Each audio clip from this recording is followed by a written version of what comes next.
everyone, I'm Captain Logan. We got Jason here and Connor Nielsen, and welcome to the Flash Spoilercast. We're going to talk about the Flash movie that nobody is seeing, but I'm sure if you're here, you've seen it, or you want to hear some folks talk about all the details for a movie that you are not interested in going to, but you want to hear somebody talk about all the details. I guess there are people that do that.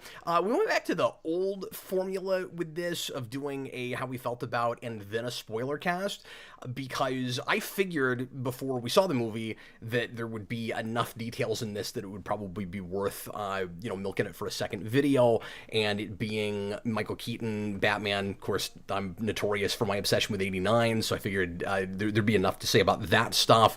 And spoiler alert, I mean, not as much as I expected, but we're going to do it anyway. So Austin and I did an hour-long nearly how we felt about it, keeping it pretty spoiler-free.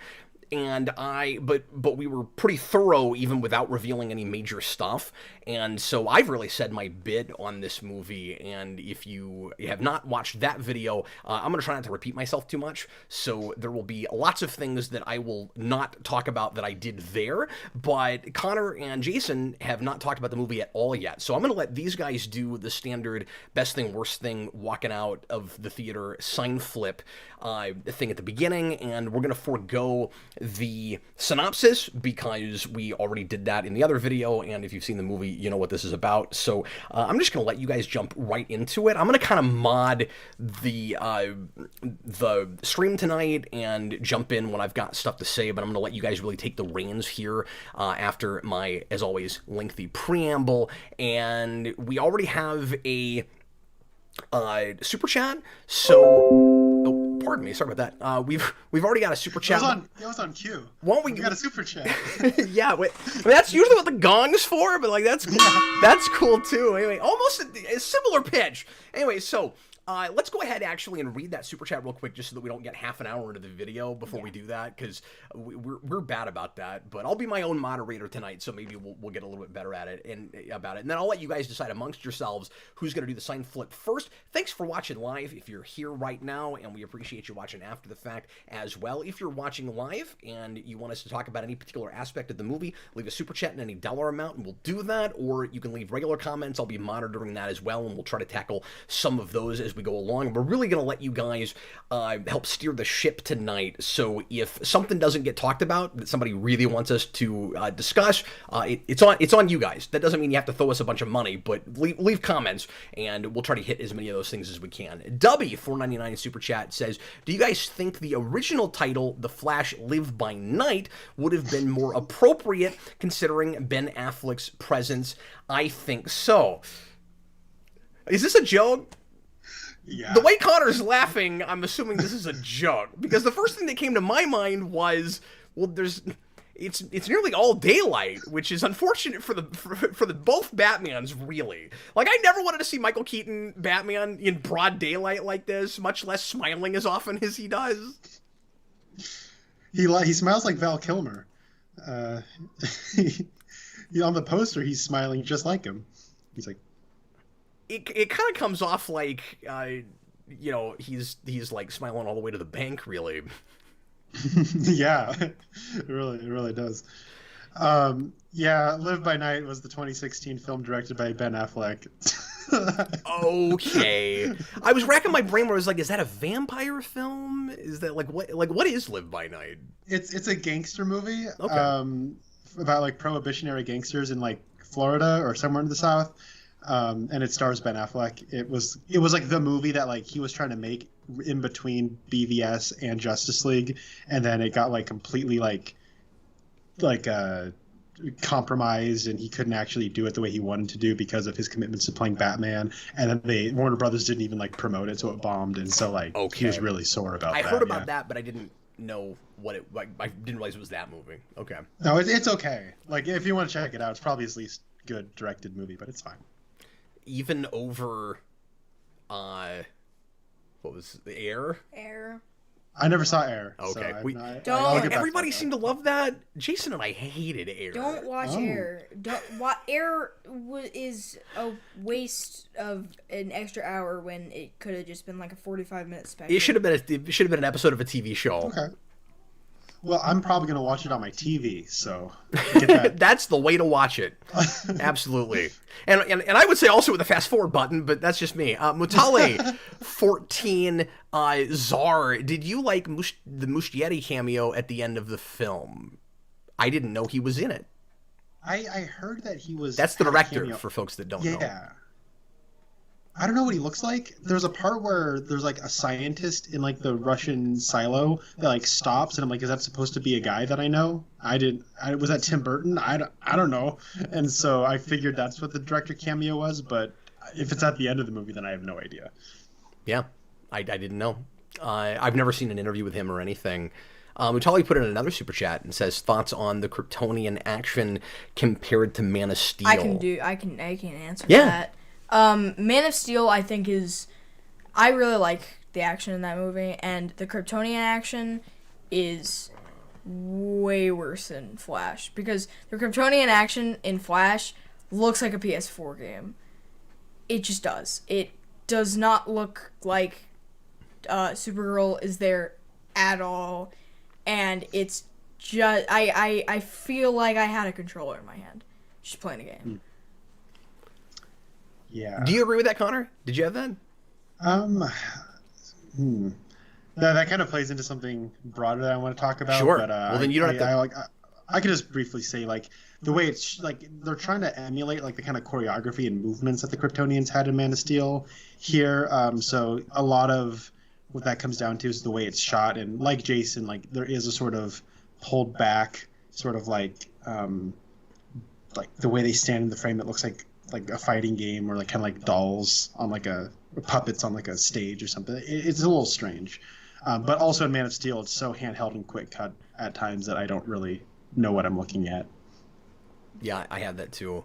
I guess with that kind of thing, it can be difficult to have like too complex of an opinion about it, or too I should say like heated of an opinion about it if you didn't really care for the action in the other movie anyway. You know, if you're saying like this is kind of poor man's Man of Steel, but I didn't really care for what that looked like either. Like maybe you can like acknowledge that it looks like that, but also say who really cares? You know, it's like, oh, we're trying to ape Snyder, but we can't make it look like Snyder. But if you don't like Snyder, then it's not going to bother you that much.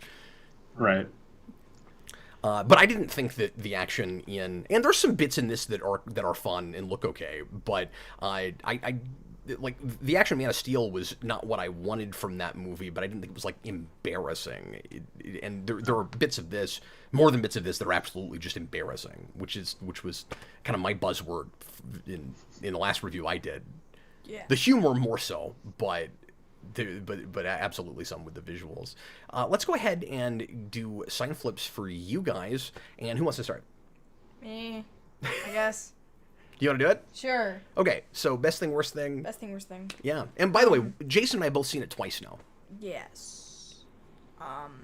So my best thing is... It was a week ago, Connor, and I just didn't want to come into this with it not fresh in my mind. I get it. Connor had this look on his face like, really? You win again? I commend you guys. Commend the effort. My best thing is probably actually the action scenes, besides the Kryptonian stuff. I actually really liked how it was choreographed, especially the Batman stuff. Like especially the Ben Affleck stuff. And the Keaton stuff was good too. I also liked the way they did the Flash run, because I've seen that done so many times and it hasn't been done super well. And I actually liked how they did. I think it looked kind of cool. Now, did you like the way Miller runs? No. Or did you just like... Because I thought you were making fun of it. But you're saying you like the special effect of the run. Yeah, I like the special... I like how he's, like, running like normal, and then everything's going back by fast. And I like how, like, it zooms out and it's kind of like a action figure. Like, I think that's kind of cool. Worst thing, too much, like, hold for applause. And by that I mean, like, too many bad jokes that they're trying to make the audience laugh, or too many references that don't fit in the context of the scene at all, that just are there to make the audience be like, oh yeah, I remember that from this thing, and like, yeah, I mean, I remembered it. Good job. Did it feel like a sitcom that wanted a laugh track? Yes, it did. It also, the script was really dumb and the story made no sense, but we'll get into that later. So for those reasons, I'm not feeling it. Now, how did you feel about it on a second viewing over a first? Because I do feel like a lot of what you've said you would have said from a first viewing. So, like, did you have exactly the same experience, or did you enjoy it a little more or less? Well, I think I enjoyed it for more reasons and not enjoyed it for other reasons. Like, so it like evens itself out. Yeah, I enjoyed it. What did you think on a second viewing worked better about it, if anything? Just trying to give the thing its due. I actually did think like a couple of the jokes were funny, and it was a lot more unintentionally funny the second time than the first time. Because the first time I was like, "What is this movie?" That is a backhanded compliment. And then the second time I watched it, I was like, "Okay, why?" Like, kind of laughing at it, like unintentionally, because it's just kind of stupid. You and I kept doing Plinkett quotes the first time around. Yeah, and the second time, dude. We just kept going hilarious. Yeah, they do a thing where you're like, that's not funny at all, but you guys think this is amazing, especially with naked people. I always naked now. Hilarious. Yeah. Connor. Why don't we give you the floor for a few minutes, man? So The Flash is an interesting movie. I guess I want to get my biases and stuff like just out of the way first, just so if anyone who really enjoyed this movie wants to like come after me. Yeah, I didn't want to like this movie. I didn't. I thought it looked bad. I thought like it was one of those things that just kind of was a result of like an obligation, because a press release in 2014 said it would exist, and they sunk enough money into it that they had to get it out. And they have a company lying out where they tried having like, an AstroTurf campaign about all these celebrities saying it's really good, you guys, like for real though. It's like, yeah, no, it's not. Obviously it's not. If it was so good, you wouldn't need to do this. Like, and so like I don't like Ezra Miller in this role. I don't like Ezra Miller as a person. I don't like Ezra Miller allegedly, if all of the crimes that they've done are true. So like I don't like bringing back a bunch of people who've already played this role, especially if it's someone like Michael Keaton who already looks like they don't want to be there. The movie looked like visually like a Capital One commercial to me. Like I didn't want to I didn't want to watch this movie. I was dreading it. It's been a minute since I was walking into a movie dreading it. Okay, can we have that movie, though? Can we have the Capital One movie? Because I'd watch that. I would watch that. Everyone's just opening their wallets. Starring George Clooney, obviously. Yeah. You bring in Sam Jackson to, talk about the Quicksilver card and all that stuff. So, yeah, I don't know. But that being said, like, and both actors that have played Quicksilver, I mean, we could make this a comic book thing really easily. Very, very easily. Yeah. So my thing is like obviously I didn't really want to like it, but also one of my 10 favorite films is a movie I also didn't want to like, and I ended up loving the crap out of it. So expectations are what they are. I went and saw it, and I did not like The Flash, but. It was a much different experience than I had expected it to be. I think it was for everybody. And that was kind of interesting, mostly because I was shocked that the movie they advertised was the movie they made. Like, they pretty much shows the entire movie in the trailers. So, like, it was kind of, I don't know, it's wild. Like, oh my goodness, I don't know how coherent I'm going to be in this review. But there's a lot for me to talk about, I think, or maybe not enough. I don't know. Like, I don't know what I'll end up saying, but I would say overall, though, like it was not as bad as I thought it would be. And then I made a crucial error in thinking about it the following day, and it was all I could think about last weekend. And I would probably call this a low quality motion picture. I would give it a thumbs down. Not feeling it. Red sign flip at all. But I will say my best thing is something I was absolutely not expecting to be my best thing, and oh boy, this is gonna maybe spark some debate between us. I'm excited for this because I think Ezra Miller is easily the best thing about this movie. No argument from me at all. And oh, really? Yeah, no argument at all. Yeah, and no argument. And I don't know if you saw how we felt about, but I basically said that I said best thing, worst thing was both Ezra Miller because I had to watch him twice at the same time, and he was obnoxious because that was what the character called for, and I think I don't like it on the page as much as I don't like some of his choices, but but his acting is good. Like, I can't deny that. So I remember between like one of the director shakeups, there was like a story that broke out that was like Ezra Miller is gonna like they're doing another page one rewrite of The Flash, but Ezra Miller is gonna write the script and try to pitch it with Grant Morrison.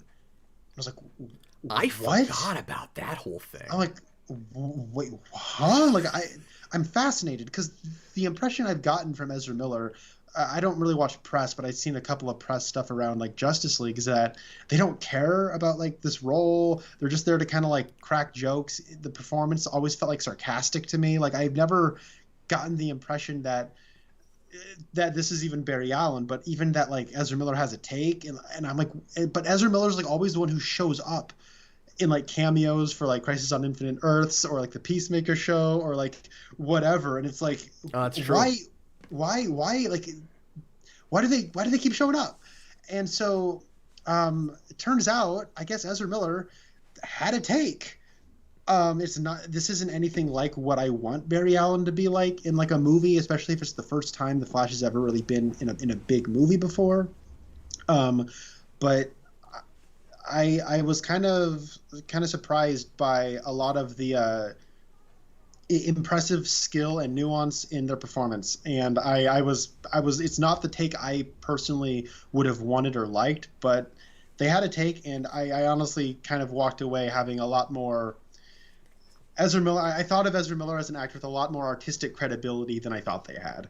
I still think respect for the performance, if not some things that alleged about the person and all of that. Yeah, and then there's like the person in it all, which is like I don't want to like this person. But like that being said, the performance is what it is, and if I'm gonna try to be like objective about what I liked about the movie, I liked that. So then but I guess I don't have to feel too bad because the movie's like tanking, so it's awesome. Great, I can have my cake and eat it too. So Connor, I had to keep reminding myself that, and even on a second viewing, that I was looking at the same actor twice on screen when the actor's playing two different characters together, which is the majority of the movie, and that's the highest compliment you can pay a performance when it's one actor playing two parts. And like usually I don't have that even when it's good. Like I had to keep reminding myself about that. The two roles are so different. Mm-hmm. Yeah, usually that's not a big like I'm like, oh yeah, that's obviously the same actor, like Parent Trap. Like that's obviously the same actress. But for this I kept having to remind myself. Like different tics and stuff. But then also the pathos, like in that last scene at the end in the grocery store is just like it's undeniably good. Yeah. Or or tragedy in it, or whatever you like. Like it's sad. I felt something. Well, and like there's like I laughed exactly 2 times in this movie because I didn't find the movie funny, but there's the delivery early on where younger Barry wants older Barry to do something with his powers, and then older Barry says no, and then Ezra Miller has this line where they go like, "Mom," I'm like, that was actually funny. Like something about the strange delivery of that worked for me. Like okay. And the other one was actually the last little bit before the credits. Actually, that actually got me. But the humor is subjective. Yeah. Because I laughed maybe twice the whole movie, and it was neither of those moments. I laughed about 4 times, and it was still neither of those. Anyways, that's my best thing. I think that Ezra Miller handles like the leading duties competently, and is the closest thing that this movie has to like a gravity that's trying to hold anything together. Carries it. And luckily though, because this is DC, they can't seem to have a good movie. So coming in clutch for DC is Andy Muschietti, who has no interest in making a Flash movie. So my worst thing about this movie is the way it looks. Whoa. Whoa. Yowzer. Goodness gracious me. It's an eyesore if I ever saw one. I'm shook by how bad the special effects in this movie are. Yep. From the opening action scene where Barry's got to go rescue an entire small army of Son of the Mask babies, to the ending where you have uncannily rendered balloon people all over the place. I've rarely, I was talking with a friend of mine, and we're trying to think of the last time we saw a movie that had this many special effects that were this bad. It's nuts. I was just popping in all of the Zack Snyder movies because I was like, are we going backwards? Those movies look good, right? And they do. They actually do. And this one was yikes. I don't know. I just feel like even beyond the special effects, the way Andy Muschietti directs this thing, it's very blunt. And there's not a lot of cleverness, and there's not a lot of creativity, and there's not a lot of grace or taste in terms of how they're using special effects and how they're using the camera. It does seem to almost be like a just after the prequels kind of, we have an infinite amount of possibilities with our camera and technology, where I'm just thinking about just something like the way the Speed Force is sort of represented as this sphere, right? And I'm just thinking, if you're they call it the Chrono Bowl. Yeah. And much of the time, I'm not sure why we're even in the Chrono Bowl versus other times. What's that business in the third act where the other Flash keeps going back in time and trying to change things from the big fight scene we're in? And the first time you see it, he tries to change some things, and we're actually in scene. And then after that, we keep doing it inside of the Chrono Bowl. Why? Are they going in and out of it, but we're not seeing that? We stay in the... I have no idea what's going on. So what's happening there is we're staying in the Chrono Bowl, and, because we're... There seems like a clear merchandising tie-in there, right? Why haven't they put that out? A cereal that comes with a Chrono Bowl? Where is that? Sorry. So we are with, older Ezra Miller, older Flash, and he's looking at the Chrono Bowl, watching younger Barry Allen, going around and you know what, you're right, that is what it's supposed to be, isn't it? What's supposed to be happening is while you're inside the Thank you for Chrono explaining Bowl, that. you're looking at certain things from the past, and then you can pick one of those things and actually go there. But right now you're just looking at terrible looking I didn't get that. claymation. Yeah, it's like a weird mix between the cosmic treadmill and the Speed Force, where it is sort of like this thing where when you run in it, it's you can go forward and backwards through time, and time is this physical space around you. And so if you leave it and you're kind of around that point in time, you can see that it's an environment that you can see being interacted with, I guess, by speedsters. That's kind of a neat idea. It is. It's rendered atrociously. It's hard to look at. I don't know why it's gotta be like that, because it's everybody turns into a PS3 game, and it feels like we took that weird transition in Star Trek 4 with all of the ugly white heads, and we just made a whole movie out of it.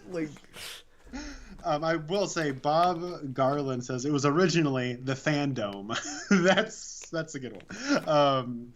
The Chrono Bowl was the Fandome. That's great.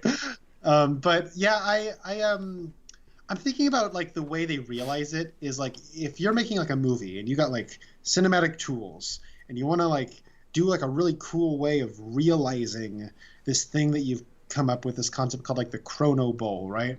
And it's like, okay, it's going to be like this dome or this spherical shaped thing, and it's like this place that you arrive at through running super fast, I guess. And you're like, okay, it's an amphitheater essentially. Yeah.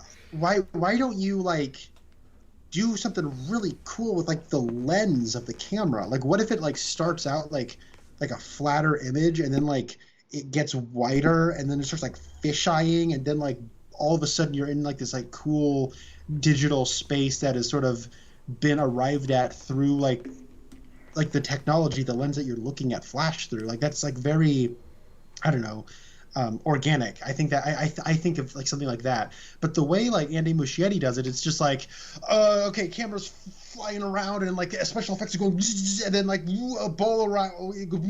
Okay, cool, we're here, boom. And it's like the most like blunt, least creative way they could have arrived at that. Like I feel like that's kind of like a thing throughout like all of it, is like there's a significant lack of like creativity and I think like cleverness when it comes to the way they realize things. Like if we're gonna phase through something, you're just gonna like get in really close so you can see the visual effects of like the molecules passing through, and it's like, yeah, that's a way to do it, but like I feel like there's more creative ways that you could have maybe done. That's also very TV. Yes, that's very Smallville or CW Flash. Like that's how you would have done it on TV. Yeah. So I guess that's like my worst thing is I don't think it's a very well directed movie, and a lot of it does come down to not just the visual effects, but the way the visual effects are deployed, like the lack of creativity in terms of like the way it's shot and the way it is leaning on visual effects that are kind of not even good to look at to begin with, but I don't think they're even like creatively thought out. But that's just me. Does the fact that the movie was made as long ago as it was, because I made the joke when I did the How We Felt about that it feels like New Mutants again, like how long it's been, except nobody ever cared about this, and now it's just been so long, and so many things have happened with Ezra Miller, and we've already gotten the announcement of reboot and all of that people don't care. There's all these things on top of each other, but Connor, how much of that do you think has to do with how irritated you and other people are about the special effects? Like, would you be giving it a little bit more of a pass, or would it at least seem less like in your face and terrible if they hadn't had a lot more time to work on it, and clearly they just didn't? Because what it feels like is Warner's has been trying to pull the wool over everybody's eyes. I don't know why they thought they could get away with this, and like hype it up super hard at the 11th hour, but in the interim did not care about it enough to spend the kind of money they needed to fix those special effects. I don't know. Maybe it's like a sunken cost thing. Like they've dumped like hundreds of millions of dollars into this, and I don't know how much more it would have cost to make it look good. They had time, but like I don't even know. Part of it is that like, I don't know. Yeah, sorry. Like all of these DC movies have been looking so bad. Like same thing with like Shazam 2 looked, I thought, really bad. Black Adam. Like I don't get it. Well, I'm asking you this because I think it's a giant question mark. It's a $100,000 question. We're never going to fully understand some of the strategy in marketing and the way the movie was put out, because when you say sunk cost, yeah, that's the first response I would have had too, except the ridiculous amount of money they've spent selling it. Why not take that money and make it look better? It's very strange that like they're pretending like the movie is like the best superhero movie you're ever going to see, not just the best thing they've made in a while or worth your time even though it's been a while. Because if it were me advertising this movie, I would have been a little bit more apologetic about it. I would have been like, you know, it's better than you think it'll be. Like, that should have been the advertising campaign with this. There's no self-awareness whatsoever all the way up to Gunn, unless he actually really did like it as much as he said he did, because I think the verdict is still out on that whole thing. I'm very, very confused about. But I don't know, when they're making a huge deal out of how brilliant it is, and they know what they have, what do they think is going to happen? And why would you spend that much money, like Super Bowl dollars and all of that, in trying to get people to try to recoup costs on a movie that has been hemorrhaging money just sitting there, much less with all the advertising? I'm hearing projections that this movie is going to be lucky if it makes in total $120 million. Like, like 120, 150 at probably the absolute tip top. It's not doing as well as Black Adam. It's not even doing as well as Transformers: Rise of the Beasts. Like, Elemental just beat it in the second weekend. Like, that's crazy. Do you know in the superhero world? Do you know what it's most adjacent to in its history so far with the money it's making? Adjusted for inflation, it's doing what Green Lantern did. Wow. And actually, Green Lantern had less of a dip in its second weekend. Isn't that crazy? Goodness gracious. Yeah, I forgot how big of a... I watched a video about that today. I'll cite my source. I saw a Mr. H video about this, and he ran down those numbers, and he's not just making this up. I mean, he was showing it on the screen, and it's... I think he said The Flash had dropped 73% in its second weekend, which is like, you know, a BVS drop, except BVS made money the first week. And or had pretty big numbers the first week, I should say, not made money, but and then Green Lantern, I think, was like 65%. Wow. Okay. Goodness. So what did they think, Connor? They thought they had a chance at getting their money back? Because why would you spend that much money if you didn't think you could meet it at the very least? I've been thinking about this the last week. Yeah. I think there was like a meeting that was held when David Zaslav took over Warner Brothers, and they were saying, okay, we can only release a certain amount of movies. It costs all this stuff to keep them on the shelf. It costs this much to release it. It costs this much to market it. So they kind of looked at what they had, and for whatever reason, this was decided as like, this is the one we have to release, and probably because it had the biggest price tag on it. And because of that, they said, okay, we need to really just get behind this and early on get like the word out that this is amazing, and that'll like get people to want to see it. We'll shelve Batgirl. Like, I believe David... Am I still here? Yeah. Okay. Yeah, go ahead. I believe David Zaslav thinks of Supergirl as unreleasable as much as I believe that he loves Batgirl, this movie. Yeah. Like, to him, I don't even think he really cares. Oh yeah, Batgirl, my bad. I don't even think he cares. It's just like, you know, that one costs the least amount of money. We can get the most tax write-off, I guess, by putting it away. And then, like, let's just get all behind on, like, this Flash movie because it has Michael Keaton. It's got, like, the most, like, stuff in it that we can maybe sell. And let's just get behind it as much as we can. And that, for whatever reason, was the strategy they went with. Like, that's the best I can come up with. Yeah, it's just a big question mark to me. I mean, they protested too much, man. It's nuts how big of a deal they made it, because they went from it looking dicey as to whether they would even release it to best superhero movie ever made. Yeah, and and when Ezra Miller is your lead with the background with that actor right now. I don't know, that's crazy. You only get away with that if the movie really is that good. And they had to strategize it super hard where they didn't let any of their actors talk at all on the red carpet. Apparently, Sasha Kaye, the lady who plays Supergirl, is like the only one who's been doing... one. Yeah, that's like... They didn't she's even like have not Keaton... really in the movie that much. No. No, it feels like she has 6 lines of dialogue, and they didn't even have Michael Keaton do a press tour. And you'd think that would have been the smartest thing to do.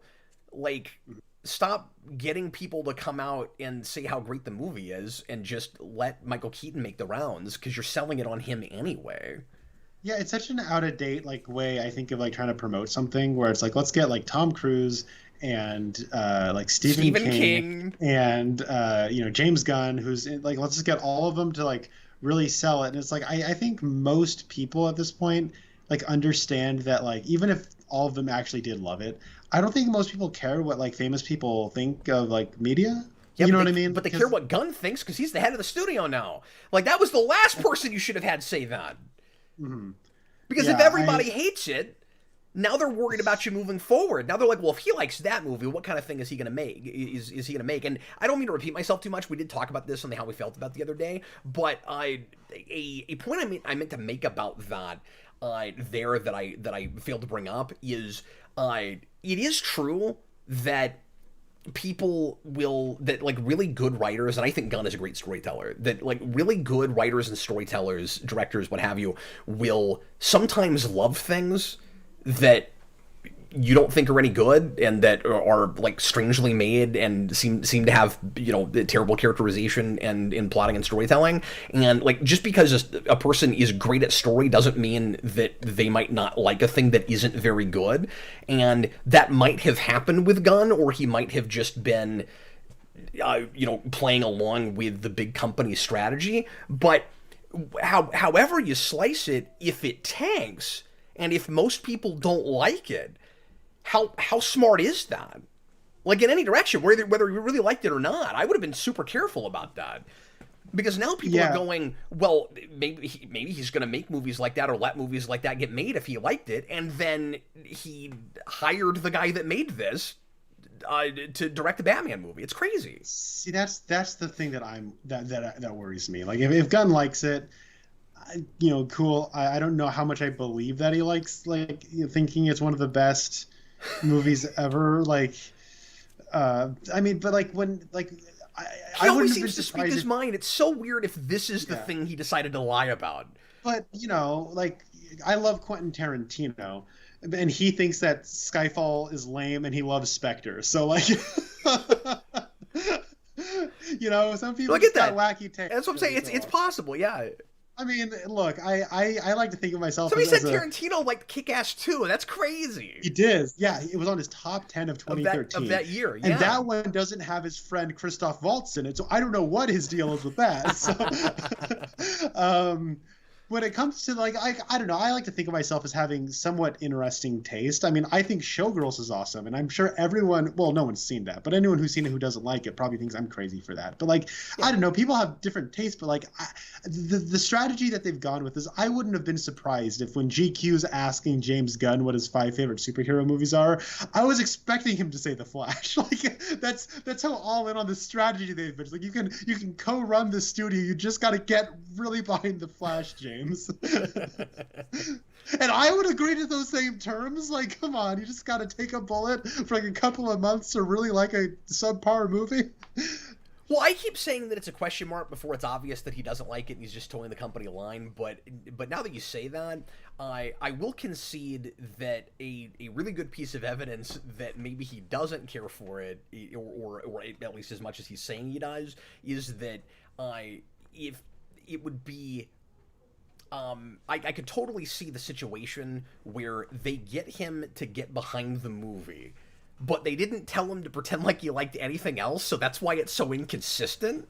Well, because he keeps talking about all the mistakes that you talked about this on the Rosenbaum podcast. Like, he keeps talking about all the mistakes that filmmakers making superhero movies have made in the last 10 years, and it's clear that he's throwing darts at not naming names, but like obviously some stuff at DC, and you know, he's said like the previous, you know, regime made a lot of mistakes and things like that, and so like I guess it kind of makes sense that when you've got a guy that doesn't like to be told what to say, but has agreed to that one thing, that he's not consistent about everything. Yeah, and that's fine. Like, I get it's a game that has to be played, but you know, it's at the end of the day, I don't think it's that big of a deal. But if it makes others raise their eyebrow, like I can't blame them. No, I don't think it is either. And understand, this is not me saying the whole James Gunn regime, like everything that happens in that is probably going to be terrible now because I didn't like this movie and he said he did, or even because he hired that guy. I still think that's weird. But my point is just that the strategy is weird. Because you have, I mean, I'm seeing so many videos popping up right now going, you know, oh, doom and gloom. Oh God, he liked this movie and look how terrible it is. And it's going to be interesting to see how much that affects their box office and stuff moving forward. But then all they have to do is put out the right trailer for Superman, and I people will probably kind of forget about that. In 2 years, no one's going to remember that he liked this movie. But you know, I think that, yeah, I don't know. Like Andy Muschietti getting Brave and the Bold, that actually does worry me. That makes me raise my eyebrow because I've seen it Chapter 2 and now this, and I did not like them. So, and because I thought they were poorly directed. That's a good segue to this super chat. MP499 says, do you think this film will fall into semi-obscurity, especially if Gunn and Safran are successful in rebooting the DCEU? It's going to make $120 million at the box office, maybe. I'm going to say yes. Or it's going to be like... Connor, tell me if you agree with this. It's either going to be sort of obscure or it's going to be like a Howard the Duck situation, where it's just like this infamous movie that everybody's like, can you believe that they screwed up the Flash movie that bad? Because it can't be too obscure. The Flash is a major character, and it's a sequel to movies that people saw, whether they loved them or not. And so, like, kind of, but not really, I guess is my answer. I think it'll... Good poll on, you're just citing a source, but like Green Lantern, I think it'll probably follow the way of Green Lantern, if maybe not as much of a punchline, but no one really talks about it, and they've kind of not, they've made a point to like not release that movie like on physical media or anything since it had its initial run. Oh, is that true? Did it never get a Blu-ray release? It got a Blu-ray release, but like it... I guess 2011 it would have still gotten Blu-ray. Yeah. It had an extended cut. It hasn't gotten that 4K yet. I would still buy the 4K, even though I hate that movie. It hasn't gotten we haven't gotten the Green Lantern Steelbook with the art book inside. Yeah, we haven't gotten the Arrow Academy, really decking out their Green Lantern release and all that. Yeah, where you get like coasters or stickers or. Mm-hmm. Jeff Johns wrote a special 8-page story for the. It comes with an action. Comes with a little action figure. Yeah, a Lego minifigure too. Donnie St. Pierre, $10 super chat. I'm excited to see how everyone understands what Keaton is in this. I saw it as both the origin and conclusion of the 89 universe. Those movies happen because of this. Yeah, I don't know anymore. I don't think there's a good answer to this, and the movie is so confused about what it is that a part of me doesn't want to even give it enough credit to like entertain this and try to figure it out, but of course we will. A, because there's a super chat, and B, because we're engaging in the spoiler cast, so we will talk about this. Tell me if you guys agree with this. I don't think the movie knows, and I think the movie thinks it's one thing toward the beginning of the movie and has changed what it is by the end. Because, and of course, full spoilers now, and it is a spoiler cast. When Bruce Wayne, when Michael Keaton comes in and for some reason is the foremost authority on how time travel works, I don't understand how he knows any of this. He doesn't cite any sources. It's not like you see a bookshelf where he's been reading a bunch of books about string theory or anything. I don't know how he knows about any of this. But he comes in and he's got a spaghetti metaphor, which I actually like quite a bit. But you get to the end of the spaghetti metaphor, and like it's a really good breakdown of how it works. I appreciate the movie telling you what the rules are. I can kind of buy it up to a point. And I also think one of the only funny jokes in the movie is the thing with the cheese. Yeah, where he asks what does the Parmesan mean, and he's like it's over. It's just a garnish. The metaphor's over. That's just a garnish. So, yeah, that's pretty good. I like that. But you get to the end of that metaphor, and he says that you don't have linear time. You've created a multiverse, is what it sounds like. It doesn't sound like you had a multiverse, and then all these things got smashed together and brought into this universe because Barry changed where a can of tomatoes was, and that messed up all of time. It sounds like that created a multiverse that you didn't have in the first place. But when you get to the end of the movie, and you have all of the unfortunate blobby CGI cameos, and you have what looks like comic book crisis level multiverse, I kind of get the sense that was there all along. Maybe did that all get created by that? I don't know. See, I don't know, because it is weird, because you have I was talking about this with a friend of mine, and we kind of agreed that it is kind of a neat notion that when you go back and change something in time, it changes the future, but it also changes the past. That is actually, I think, a pretty clever take on time travel and changing things. That's more or less what Flashpoint did with it. Oh, did it? Okay. More or less. It was a little bit more ambiguous about Flash. it. But with Flashpoint, it wasn't you change a moment and then things change. It was, it was that, but it seems like the whole universe just gets completely remade. It's not butterfly effect at all, and this movie is a lot closer to that. Which doesn't make much sense, but I don't understand sometimes how movies do the butterfly effect, because, like, how does point A get to point B? Like he saves his mom, and then now all this, Bruce Wayne is now played by a different actor, and Back to the Future, like, all these movies are played by different actors, and all these, differences, and, well, I understand how, his family is different now, and stuff, and, his relationships and stuff, but I don't understand how, in, the greater scheme of things, all this has been changed just because he saves his mom, Well, yeah, and that's just the novelty, the speculative aspect of butterfly effect stuff. And I don't know, it's something that I think I'm pretty able to buy into, but obviously your mileage may vary.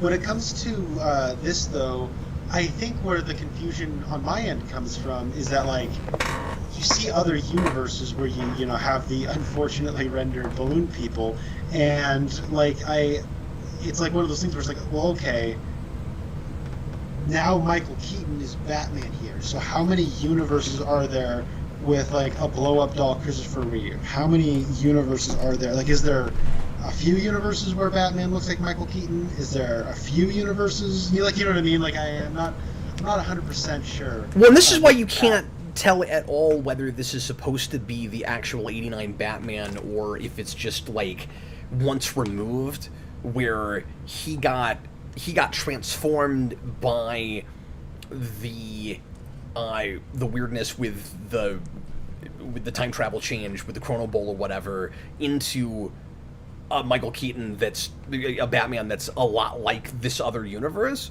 or if the idea is he came over from yet another universe because of that.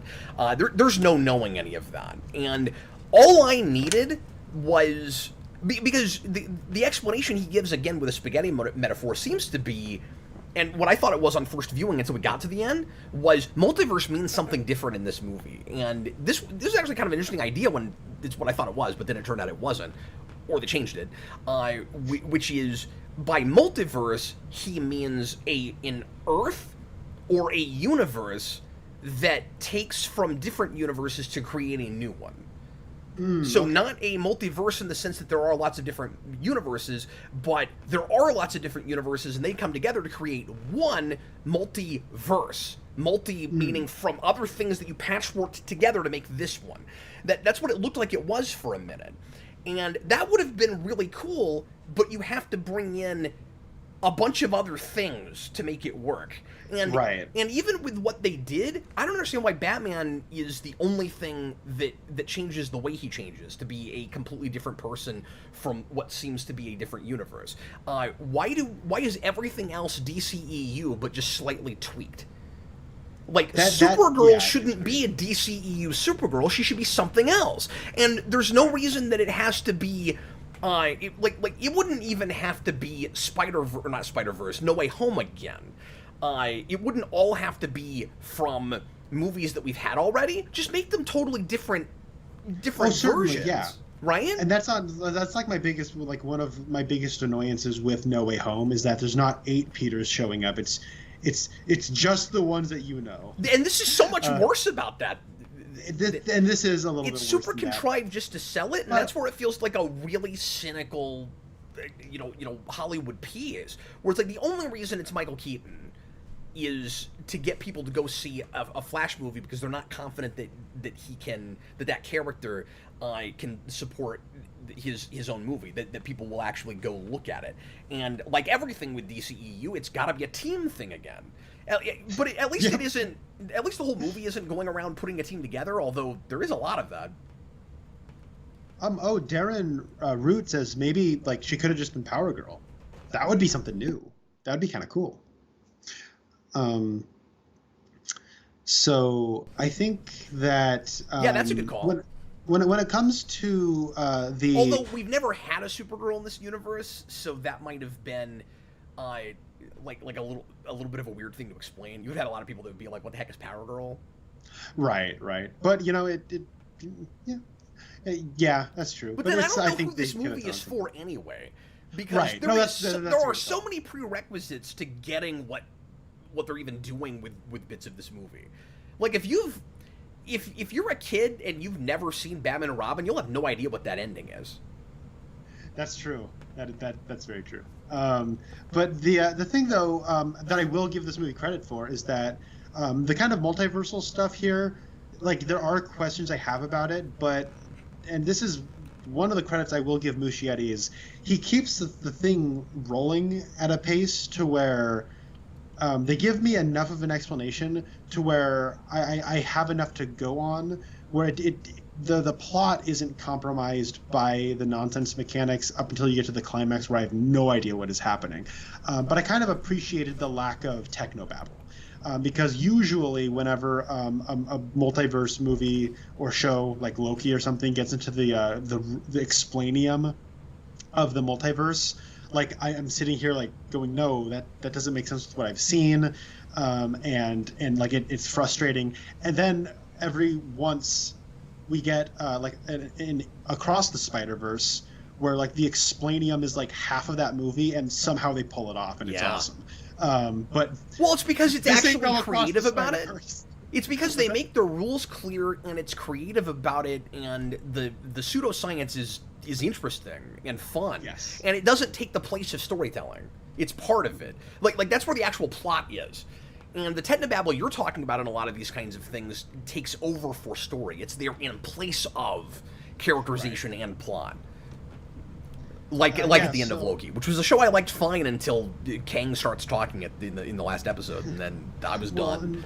My issue with Loki is I feel like they kept changing the rules every episode, and I couldn't like reconcile like the way they were visualizing it from episode to episode, and then like the rules were changing, and then they break the rules with ways that feel like they should be like clever payoffs, but then they're not. Yeah. For me, anyways. But that was just my. I haven't spent a lot of time thinking about that yet either, and I watched it over a period. Like I didn't binge it.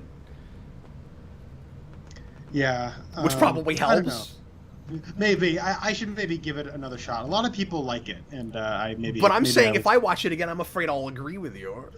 We'll just swap places. That's yeah, probably so. we both won't like Kang, but we'll switch places on everything else. But no, I did like that about this movie though.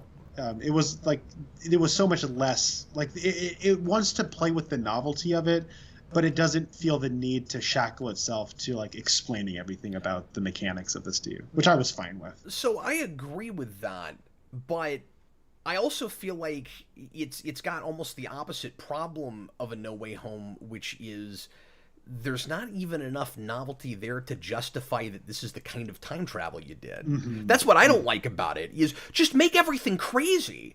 Like we're not creative enough. And in some places, it's almost like anti-creativity in the things that we've decided have changed on like a CW Flash level. Because when Flash did Flashpoint, the TV show, and Crisis also, it did this kind of cutesy crap where you'd have like silly names of things that would change, and it didn't feel like it was enough of consequence. The worst one with this, I didn't notice until this viewing, and I wanted to make sure and mention it. Jason had to go upstairs for something. I wish he was here for this, but I'll mention it now while I'm thinking about it. Did you catch the Applebee's reference? I don't think I did. Okay. In this universe, I can't wait to watch your eyes roll in the back of your head, or you to slap your forehead when I say this. In this universe, Applebee's name has changed to Banana Bees. Yeah. What? They think they're hilarious. Yeah. Yeah, no, there's a line about that. It's throwaway, but the other Barry Allen is rambling on about something, and he says banana bees. Hilarious.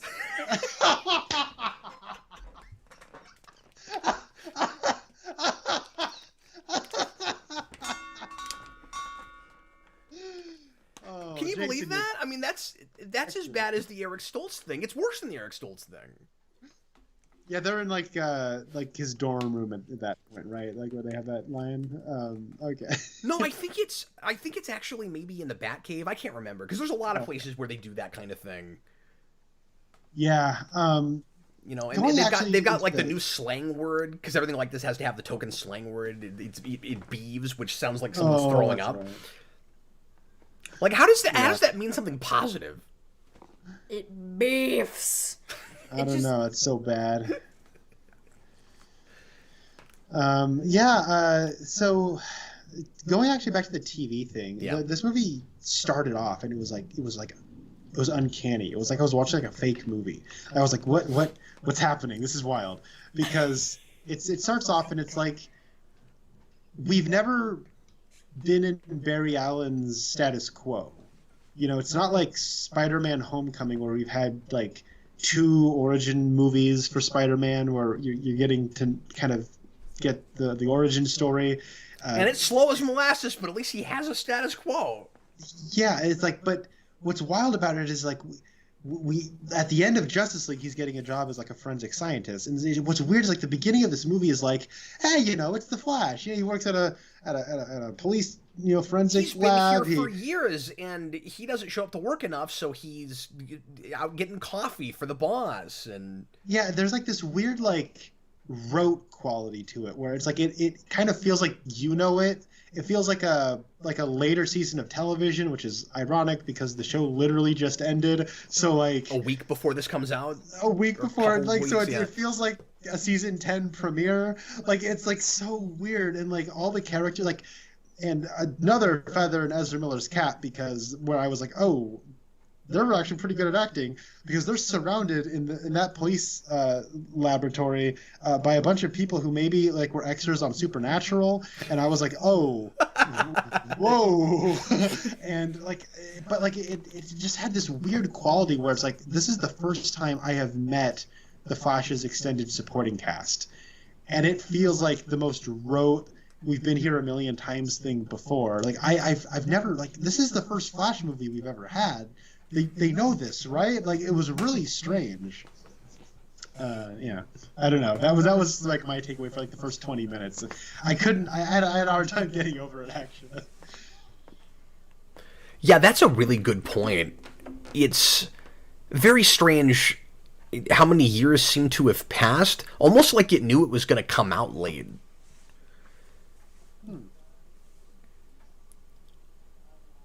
You know, when you say that, like, at the end of Justice League, he's just getting that job, and now he's been there for years. And when we first meet him, he's like a late teenager, and now he's like in his mid-20s. And it's like, but this movie was supposed to come out like a while back.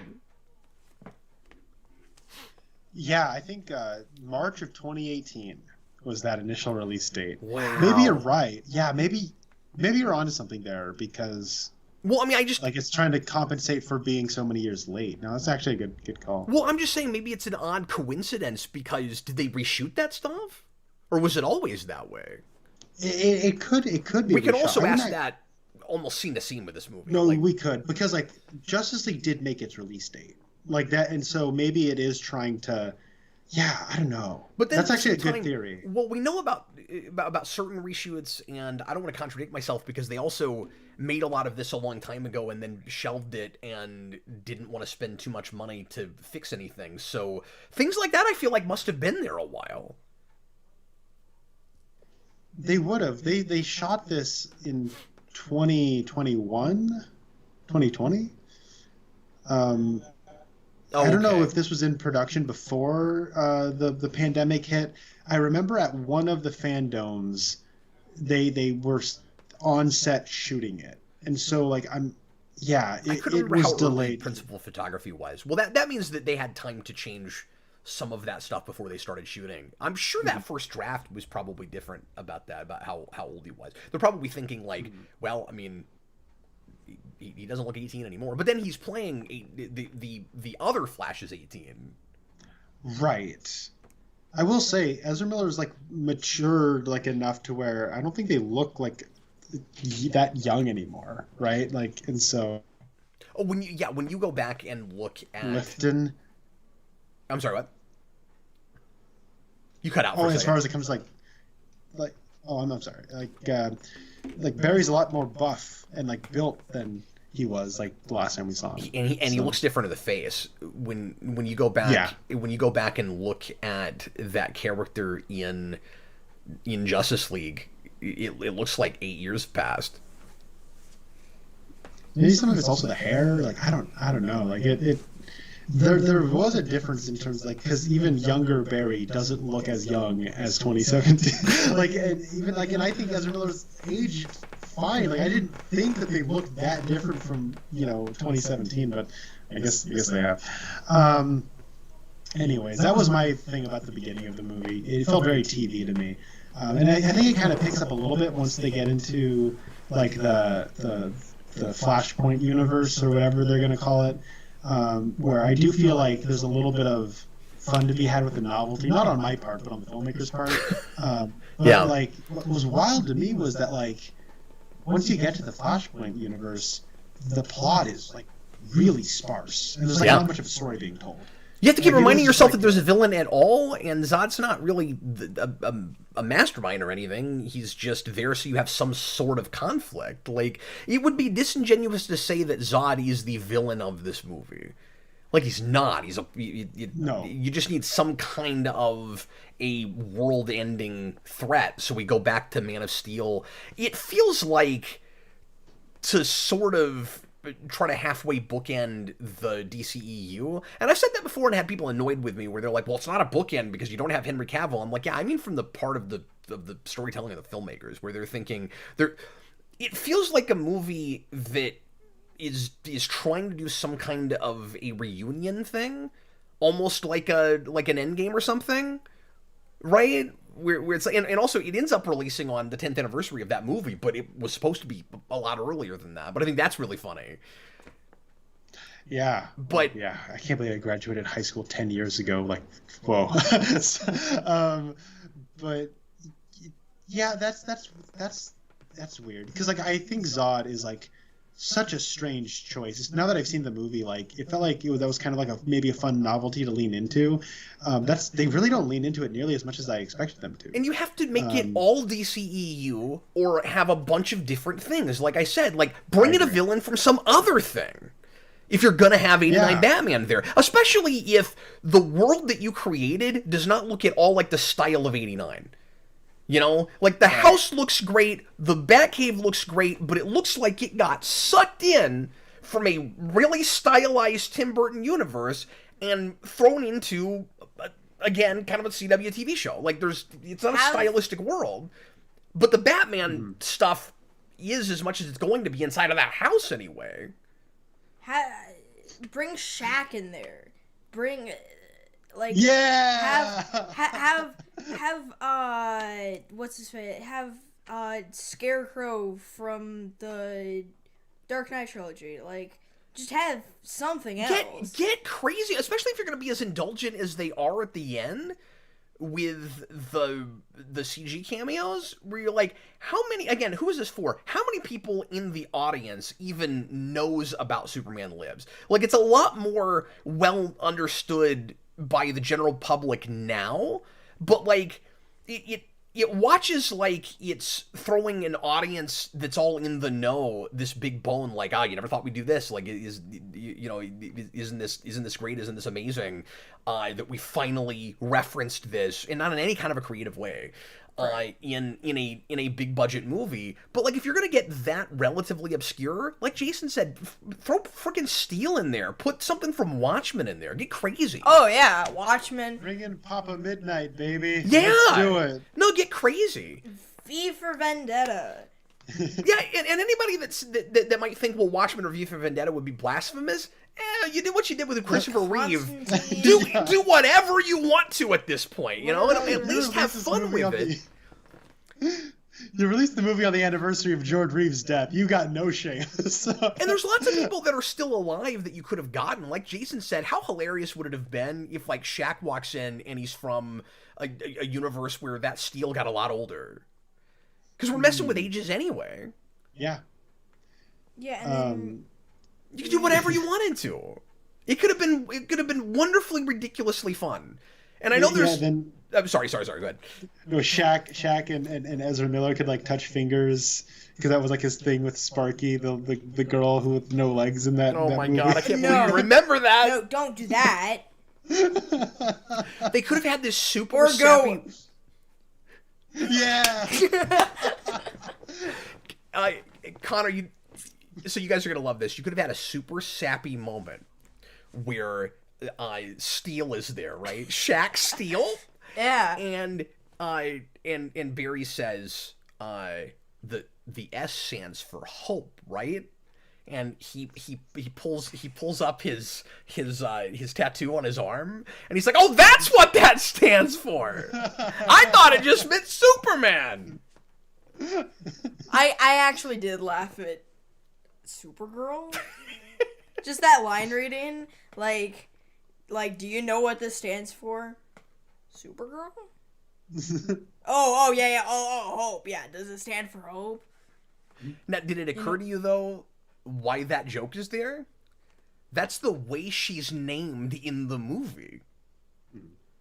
She's not been called Supergirl yet. Yeah. So he comes up with that name through that, so it's another dumb naming convention in a superhero movie. It was like, oh, what does the S stand for? Does it stand for hope? Like, does it stand for Supergirl? At least they don't keep calling her that after that, I guess. But you know the dumbest You gotta thing? have Well, actually, no. This isn't the dumbest thing. what is the dumbest thing? I have to know. With this movie, what is the dumbest thing? This isn't the dumbest thing. Okay. So, this isn't even the dumbest thing in the first 20 minutes, but first 20 minutes, the first thing that I really rolled my eyes at, right? Not the babies. I was just in shock at the babies. I was like, what are we doing? Why does the microwave ding? Why It's is not it plugged ding? in. It's not plugged in. I'm so glad you guys had that same thought too. We can ask all day long what exactly Michael Keaton's Batman is, but the biggest question of the whole movie is, why does the microwave ding? Yeah, no, why... Wonder Woman... Here's the thing. I honestly would have been fine with it if it weren't for Shazam 2. Because yes, that makes it so much worse. That makes it so much worse because they just keep putting it in, and I like. She shows up to smile and have a man hit on her. That's what she does in her cameos now. The first the first Wonder Woman movie, I actually really liked that theme. I've gotten so sick of that theme now because it keeps showing up in random DC movies because she, like, if I just hear that electric guitar, I'm like, oh, come on. Like, she shows up and it's like, no, like, it's really funny when you have that kind of music paired with Gal Gadot, who just looks like she's lost and has no idea what's happening. Yeah. Like, here's my theory. I think she shot her cameo for Shazam 2 in about 30 minutes, and then she pivoted 90 degrees, and then she was on the set of The Flash to shoot her cameo for The Flash, and she did that in 30 minutes, and then she was out. So what you're saying is, Gal Gadot has now become the Stan Lee of the DCEU. Yeah, that's a good... She just shoots a bunch of cameos at one time. Well, and what was really stupid, I mean, it's even dumber in Shazam 2 because, you know, we all think, oh, yeah, no, they didn't actually get her because, you know, why would they do it? And then they do, and it's really, and then they keep playing the theme. Like, they don't do it for, like, 5 seconds. They don't just, you know, do the da-na-na-na-na-na-na. They just do it over and over and over again until she leaves. Like, they don't, like, They're like a 5-second clip, and they just, like, hit the loop button. Yeah. And just, like, keep hitting it. Yeah. No, that was one of the many embarrassing things. That was the showing first up. big embarrassing thing. Yeah, it was rough. Ben Affleck's Batman costume is so bad It's looking so in this. bad. For a second, because we don't see it in all of its quote-unquote glory until he's had all of his action. And from afar, I was thinking, oh, they went with kind of like an Arkham suit, and it's blue, and it's kind of neat that they went with a color that wasn't black or gray, and then he's got all the pads everywhere. What is the this is like cheetah zebra crap? Like it's like Yeah, it's stripes. like a weird like clear breastplate that's been like cracked and stuff. Like it's like what is this? That? Why does it? Why? He's not even doing like it just kind of looks. I mean, it doesn't look as bad as any of his other suits, honestly. Oh, I don't agree with that at all. I hate the BVS suit. Oh, really? I hate the Zack Snyder Justice League suit. I don't like. I think the BVS suit is fine if they were making a Dark Knight Returns movie. I just don't like the Dark Knight Returns choice for that movie. It's just so armory. Yeah. It's But like, getting back to this suit, how do you hold or throw anything with those big weird pad things he's got on the back of his hands? yeah. Yeah, the Justice League suit is basically just like the Zack Snyder 2009 Watchmen Night Owl suit, but with a Batman cowl on it instead of, the Night Owl cowl. Yeah. So, what do you guys like, Jason? What do you want to talk about next? Where do we go from here? Because we've got some more super chats. Let's go ahead and hit those if we can, unless there is something you want to go and go to real quick. No. I just don't want to leave We'll these talk for about too something long. after. Okay. Mutale puts in a super chat and says, what are the odds that Blue Beetle and Aquaman 2 will be better than this? Well, yeah, I mean, Blue Beetle will be better than this. It won't be better. It won't be good, but it'll be better than this. Like, you think? Yeah, because I think it'll actually have. I think it'll make a tiny bit of sense. This makes If you're just sense. looking at it on a bare bones internal logic place, maybe, Yeah, but I don't know maybe. that it'll be any more enjoyable than this film. But I mean, we'll have to see. Obviously, I it's not think out this yet, will but be more enjoyable, but Blue Beetle will make more sense, like be less dumb. it's sad to think that has a chance at looking better than this movie. Aquaman 2, I don't know. I don't even know. I am so over DC right now. I don't want to can't. watch Blue Beetle because I love Blue Beetle and I love that actor and I don't want to watch that. Yeah, because you're a Cobra Kai fan. I'm a Cobra Kai fan and I'm a big Tiny Titans fan. And Blue Beetle is my favorite character in Tiny Titans and I don't want to. It just doesn't look good, and I don't want to. Yeah, and he's one of my favorite characters in Injustice, and yeah, I don't want to. Because I'm also a big Flash fan, and this ruined like all the like live action Flash stuff for me. But yeah, I'm not excited for either of those. I'm interested in Shazam, or sorry, no, strike that. Aquaman 2, because like I thought the first one was wild.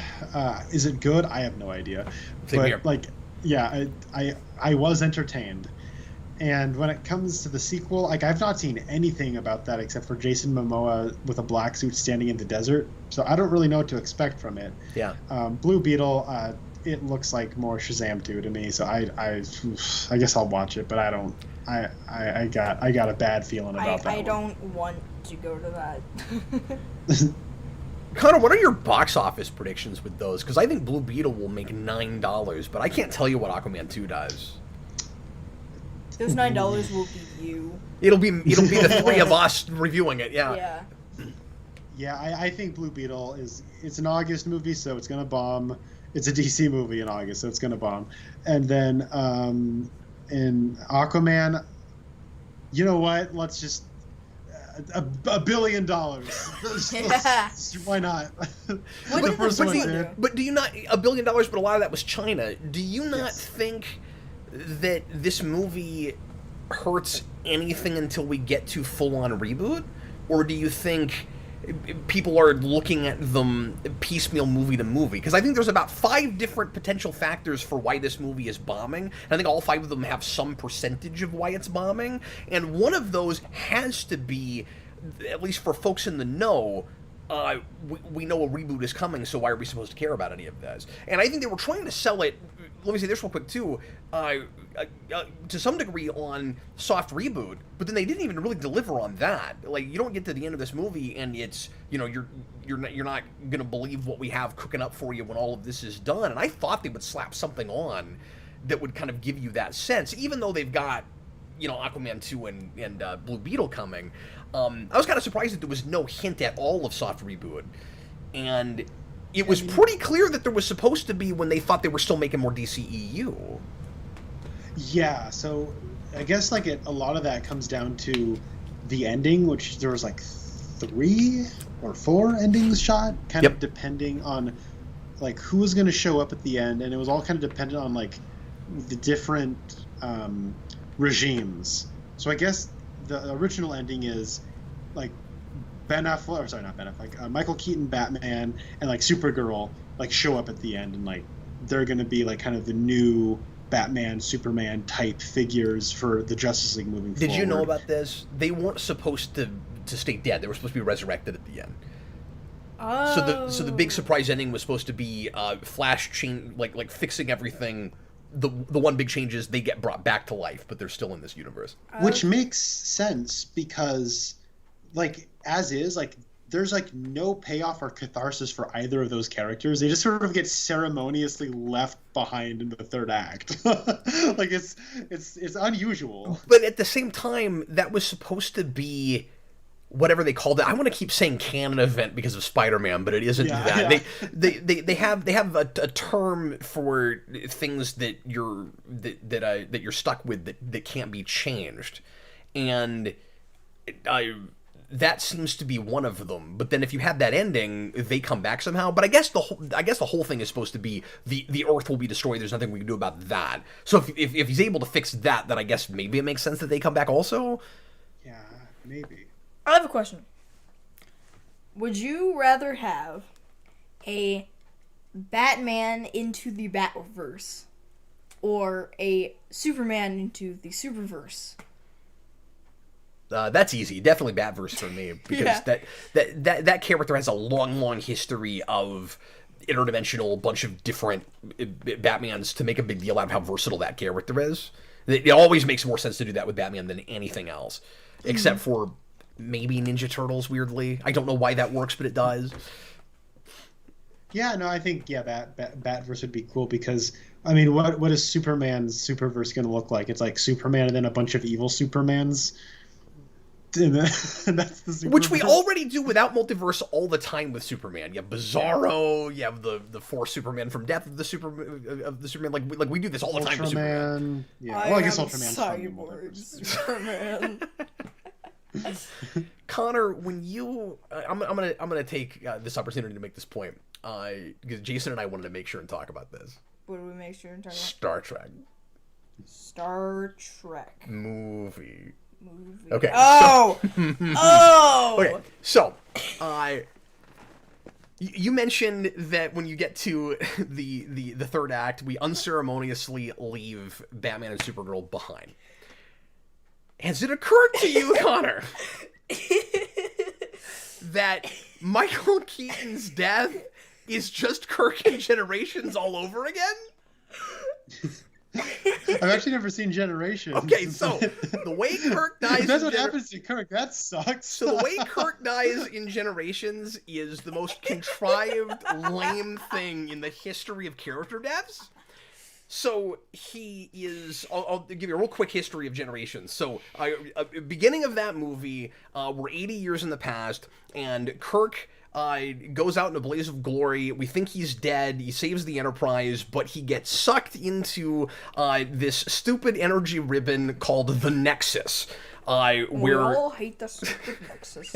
Where you're this is the first thing Plinkett ever did a review of. Where you can live out your perfect life, live any kind of life you want to, and you have access to all time and space. So if you decide to leave the Nexus, you can come back out at any point you want to. And anyway, Picard is trying to stop a villain from getting back into the Nexus because the Nexus is going to destroy a bunch of planets or a planet of people that we never see and don't care about. Those are the stakes. And he gets sucked into the Nexus, and in order to stop evil Malcolm McDowell, he finds Captain Kirk in the Nexus and brings him back just to punch Malcolm McDowell on a bridge out in a desert. And in this fist fight with Malcolm McDowell, he ultimately ends up flipping off a bridge, and a bridge falls on him, and he gets killed, and he says it was fun, and then oh my, and then he dies. And that's how Captain Kirk dies. And this is exactly that.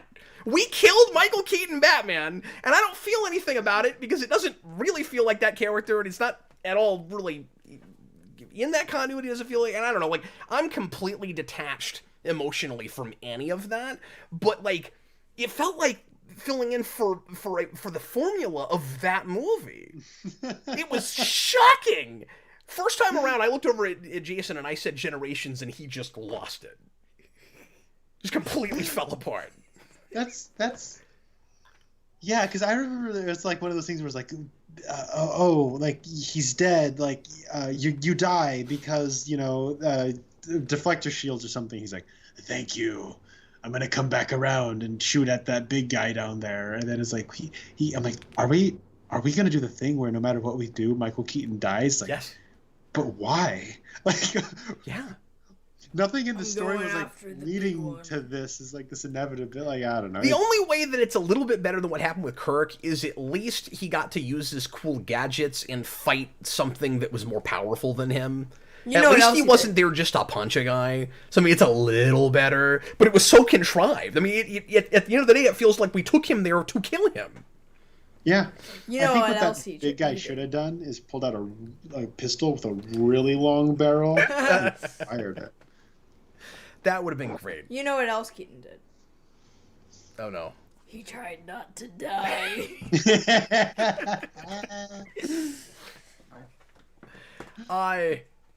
Hey, Connor, how'd you feel about the new Batwing that was only made to look different so that it could see 3 people? It's fine. I kind of like how it folds up and like kind of comes down like a giant bat. That was neat, I guess. You like the outer part of it keeps spinning around the cockpit 500,000 times like it's Star Fox doing a barrel roll? I was not crazy about that. That reminded me of like trying to think of like what I've seen that that's. Sorry, like I just got Jason with that. Do a barrel roll. Yeah, see, I want to do an edit of this now, where it's like, do a barrel roll. Alfred needed to come back as Peppy and start yelling at Michael Keaton. Do a barrel roll. Good luck. Slippy's also there. Why not? Batman, no! That's so good.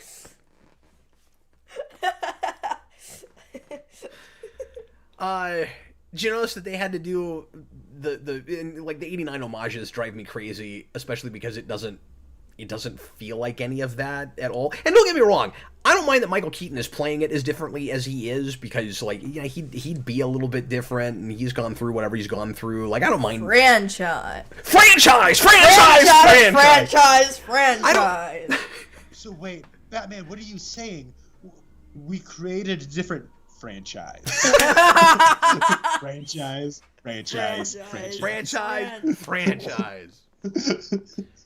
Batman, how are we going to defeat General Zod? Persistence. That's good. We already tried. We already tried. Now we're just making a bunch of Founder references, folks. Anyway. I'm the Flash. You sure about that? I think the Flash could be America's church.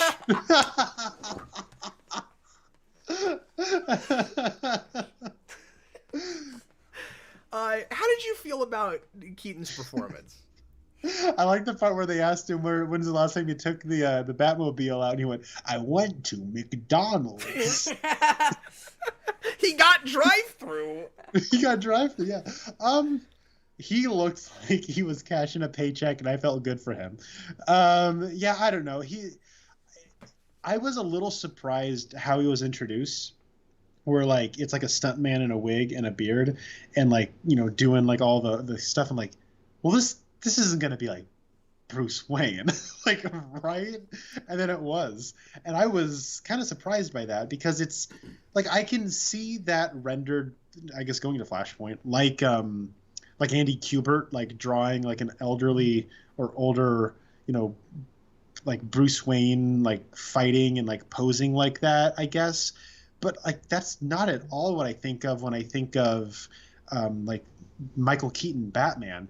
And this is like one of those things where it's like what I like about Michael Keaton's performance as Batman, and I like Batman 89 and I really do not like Returns, but even across both of those, the thing I appreciate is like Michael Keaton is like playing Bruce Wayne with like this weird like dissociated awkwardness. Like he maybe comes off like an eccentric billionaire, but he's like he maybe comes off as like socially aloof or whatever, but like when you actually like have scenes where he's like talking, it's like he's like dissociated, like he's clearly like has like a problem being a human being, and like it's really cool. Yeah, he's had a break. He's had some sort of a break with reality or society or something. It's cool, and like even like because I mean, there's the great monologue you quote all the time where it's like, how like a normal person, a normal person gets up in the morning and goes downstairs and kisses someone goodbye, and no, but like there's another great scene like that where, and then I love the part where he goes. But there's like that's like a Jeff Goldblumism he throws in there. Yeah. But like but there's like a. But he's super antisocial.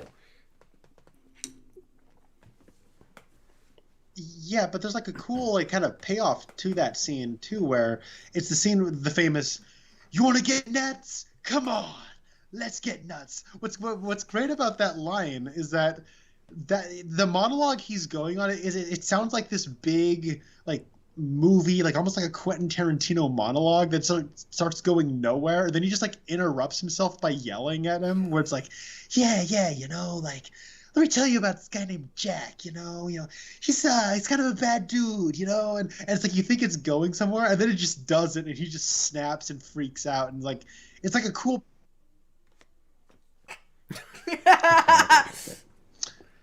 Sorry, you froze up on us for a second. But I don't know, like it's kind of cool. But it was an amusing there's none of that in. There was none of that in this movie. There was that part where he's talking about, he's like, I spent my whole life trying to fix what my parents did, or fix my parents' death, and getting over regrets. And he has like that whole monologue, and I'm like, oh, so this isn't even kind of his performance from like the Burton movies at all. So I couldn't even reconcile it. I didn't find it to be a particularly good performance. He was cashing a paycheck. It is what it is. Yeah, and all you had to do, because the thing is, I don't think there's even really anything on the page for him to grasp onto, like how has this character changed. And I think it's important to note that, because I've heard from some 89 fans and fans of 89 and Returns 2 that have said, yeah, I always wanted to see him play the role again. It's such a big deal that we get to see this again. I think it's important to remember that part of the reason he's so odd in Returns, even over 89, is this is not an actor that ever wanted to do sequels and play the same part again. Like, when you look at the behind-the-scenes material on Batman Returns, remember, that movie comes out just 3 years after 89, and he's talking about how weird it is getting back in that character, and he makes a big deal out of, I had to approach it like it was the first time I did it, and coming at it from a completely different angle because he thought he was going to get bored if he tried to just do what he did the first time around. So he's playing it differently. It's not the exact thing he did in '89, which is one of the things that makes that one of the many things that makes that movie very awkward for me. So when you're saying, like, 25 years later or like 30 years later, he's going to come back and play that role again. Like, he didn't know how to do a sequel 3 years after the first time. And I think all you had to do was, and I think you have to with Keaton, because he doesn't know how to get back in the shoes of an old character again. And again, he would be somewhat different a lot of years later. He's an old man now. The character, all you got to do, if he's going to seem, sort of more personable and stuff, even though he is a hermit and stays away from everybody, is go, well, when I quit being Batman, I started going, back to Wayne Enterprises, and I actually, like, ran the company, and I sat on board meetings, and I did stuff, say like he actually became more of a, more of like a man of the people, or a philanthropist, is the word I was looking for, or maybe he got into politics. That's a Bruce Wayne I could absolutely see doing that. Mm-hmm. Maybe he tried to do what Harvey Dent failed to do. You say that there actually was a history with Two-Face. Why is there no mention of another character in that entire universe except for Alfred and a nod to the Joker with the laughing bag? That, by the way, why the hell does he have that? Because the cops got that at the end of the movie. But then, is it even the same laughing bag? Is it the same Bruce Wayne? I don't know, and neither do you! So the problem with this, the big problem with this movie, and this is always, a sign with movies, that it's not good. I think both of us tried to pick a certain time in the movie to go to the bathroom to miss a scene. The second time around, because we'd seen it, but yeah. Yeah, the second time I don't know where you're going with this. Because there are certain scenes that I just didn't want to watch again. Oh. just to miss the scene so that I didn't have to see it again, because I can't think of certain scenes. The big one is the Back to the Future scene. That scene's rough. That scene's very rough. They think the Eric Stoltz thing is the cleverest thing anybody's ever put in a movie. And I have massive pet peeves about this. So, there's a lot of super chats. We'll get to those in a second, guys. Connor, the first thing is, when was the last time you saw a big budget time travel movie, especially in superhero, that didn't feel the need to bring up Back to the Future? Days of Future Past? Yeah, we do it every damn time. Yeah, I guess that was 10 years ago. 70s. Yeah. We do it all the time. Endgame felt the need to do it. We do it all the time. Yeah. No, that's a good point. But there are other time travel movies. And also, you don't have to make a pop culture reference about it every time. I realize that it's in the culture, so I guess I do appreciate that if time travel happens, people wouldn't pretend like they never considered the concept before. But, just say Terminator one time and move on, or whatever it's going to be. But, does it have to be Back to the Future every time? And do we have to always go, this is how our time travel works, versus Back to the Future? Stop it! Yeah. The other thing is, there is, now this might be throwing the actor under the bus a little bit, but there is a more creative way to do the Eric Stoltz thing. Which, and also, you mention it one time, and then you move on, and you never talking about it again, because it kept coming up like it was the most clever thing anybody's ever thought to throw in a movie. And also, I haven't looked at the Super Chats yet, so apologies if we're covering any ground that those have brought up. But anyway, tell me what you think about this, Connor. The more clever way to do the Eric Stoltz thing is to have a character that's a huge Back to the Future fan bring that up because we've got time travel happening in the movie, and nobody else around him knows what he's talking about because the movie didn't perform. Because they fired Eric Stoltz because he didn't get the material. If he was in the movie, you don't know if it would have been popular. The way to do that is to say, if it's Eric Stoltz, It's a cult classic. It wasn't this huge thing. Like every movie they bring up has a different lead. That's a major actor we know, but isn't it hilarious? They had Kevin Bacon in Top Gun. Yeah.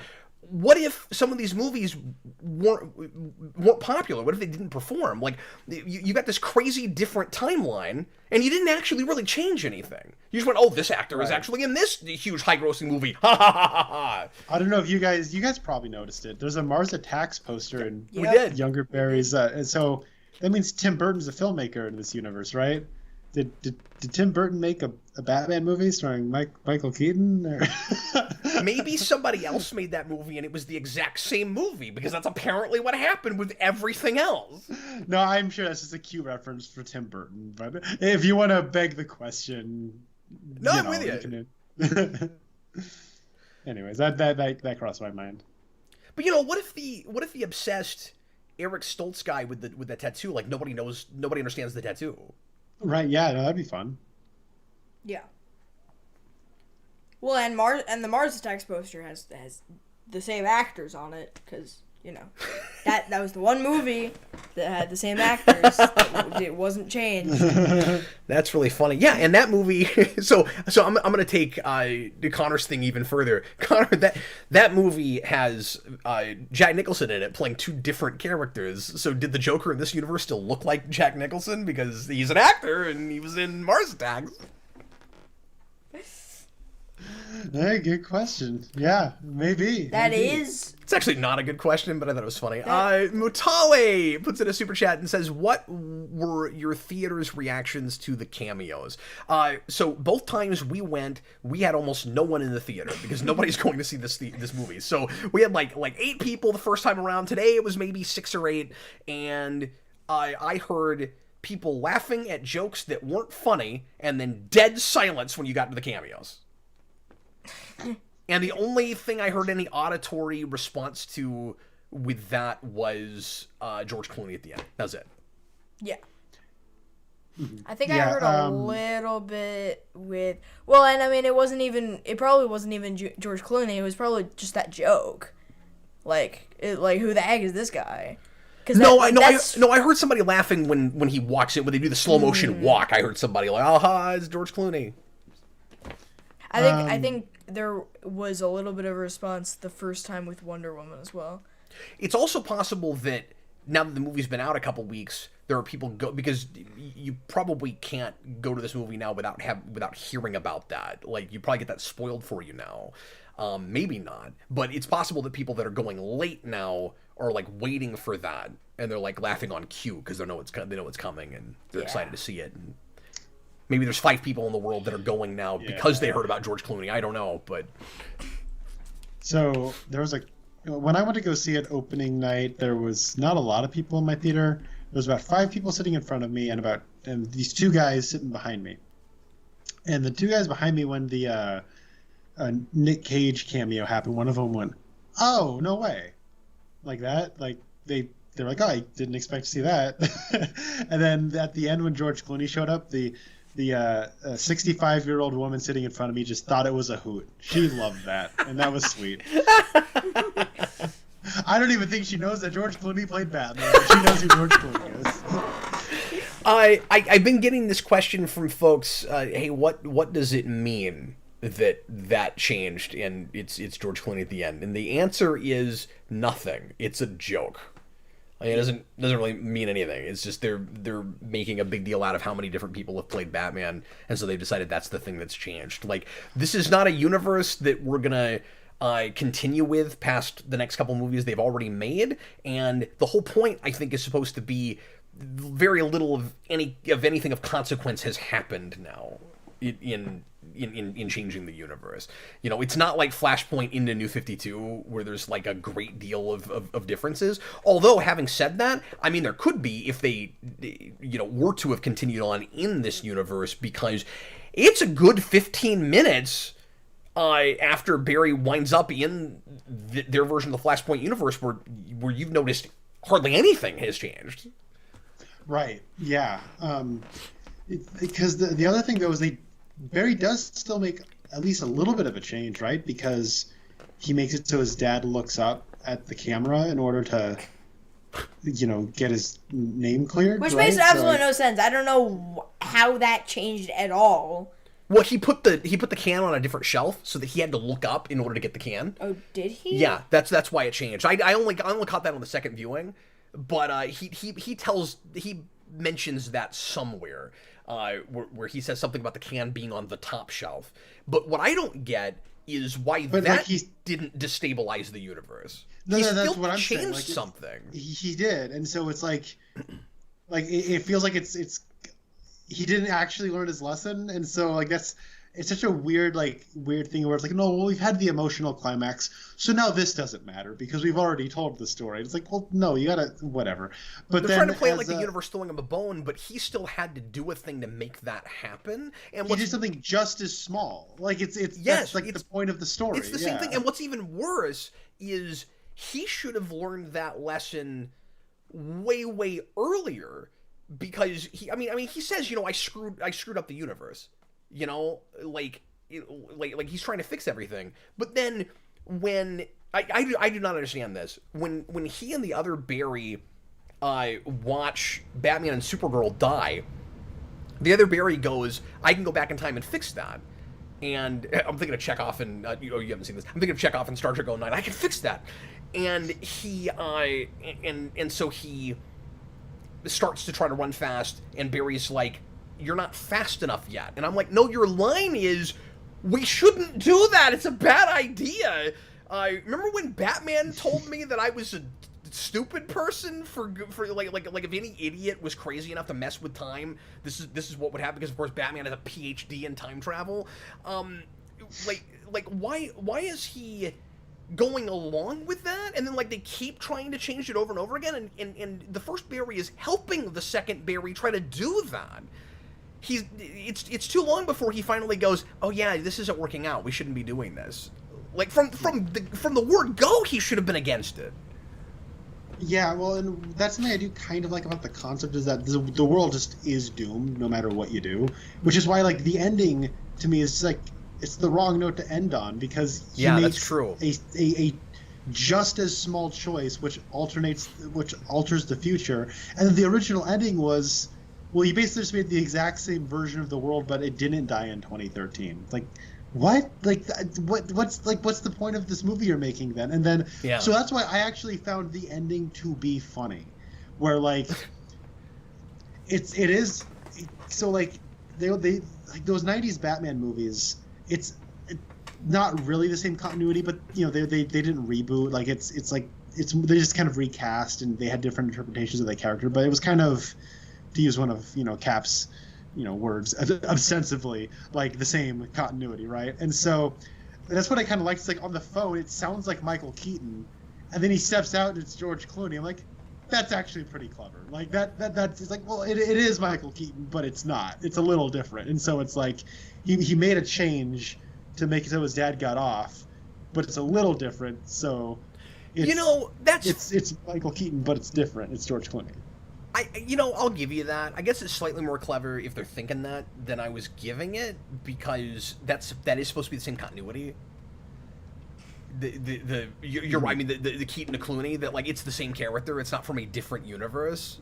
I mean, it's hard not to look at it that way. But right. Yeah. But it's not supposed to be. What's funny about that, and there are several things like this in this movie. Things that are oddly kind of poetic or appropriate, that seem completely unintentionally that way. The DCEU started on a really awkward note in the first place, and then it's just degenerated into weird hokey schlock at this point, and that's exactly what happened to Batman in the 90s. And so, but it also for some people started in a weird place, because they had a Batman that wasn't a detective and was detached the way he is and all of that, and then ultimately it turns into a farce. And then they have and then they have George Clooney at the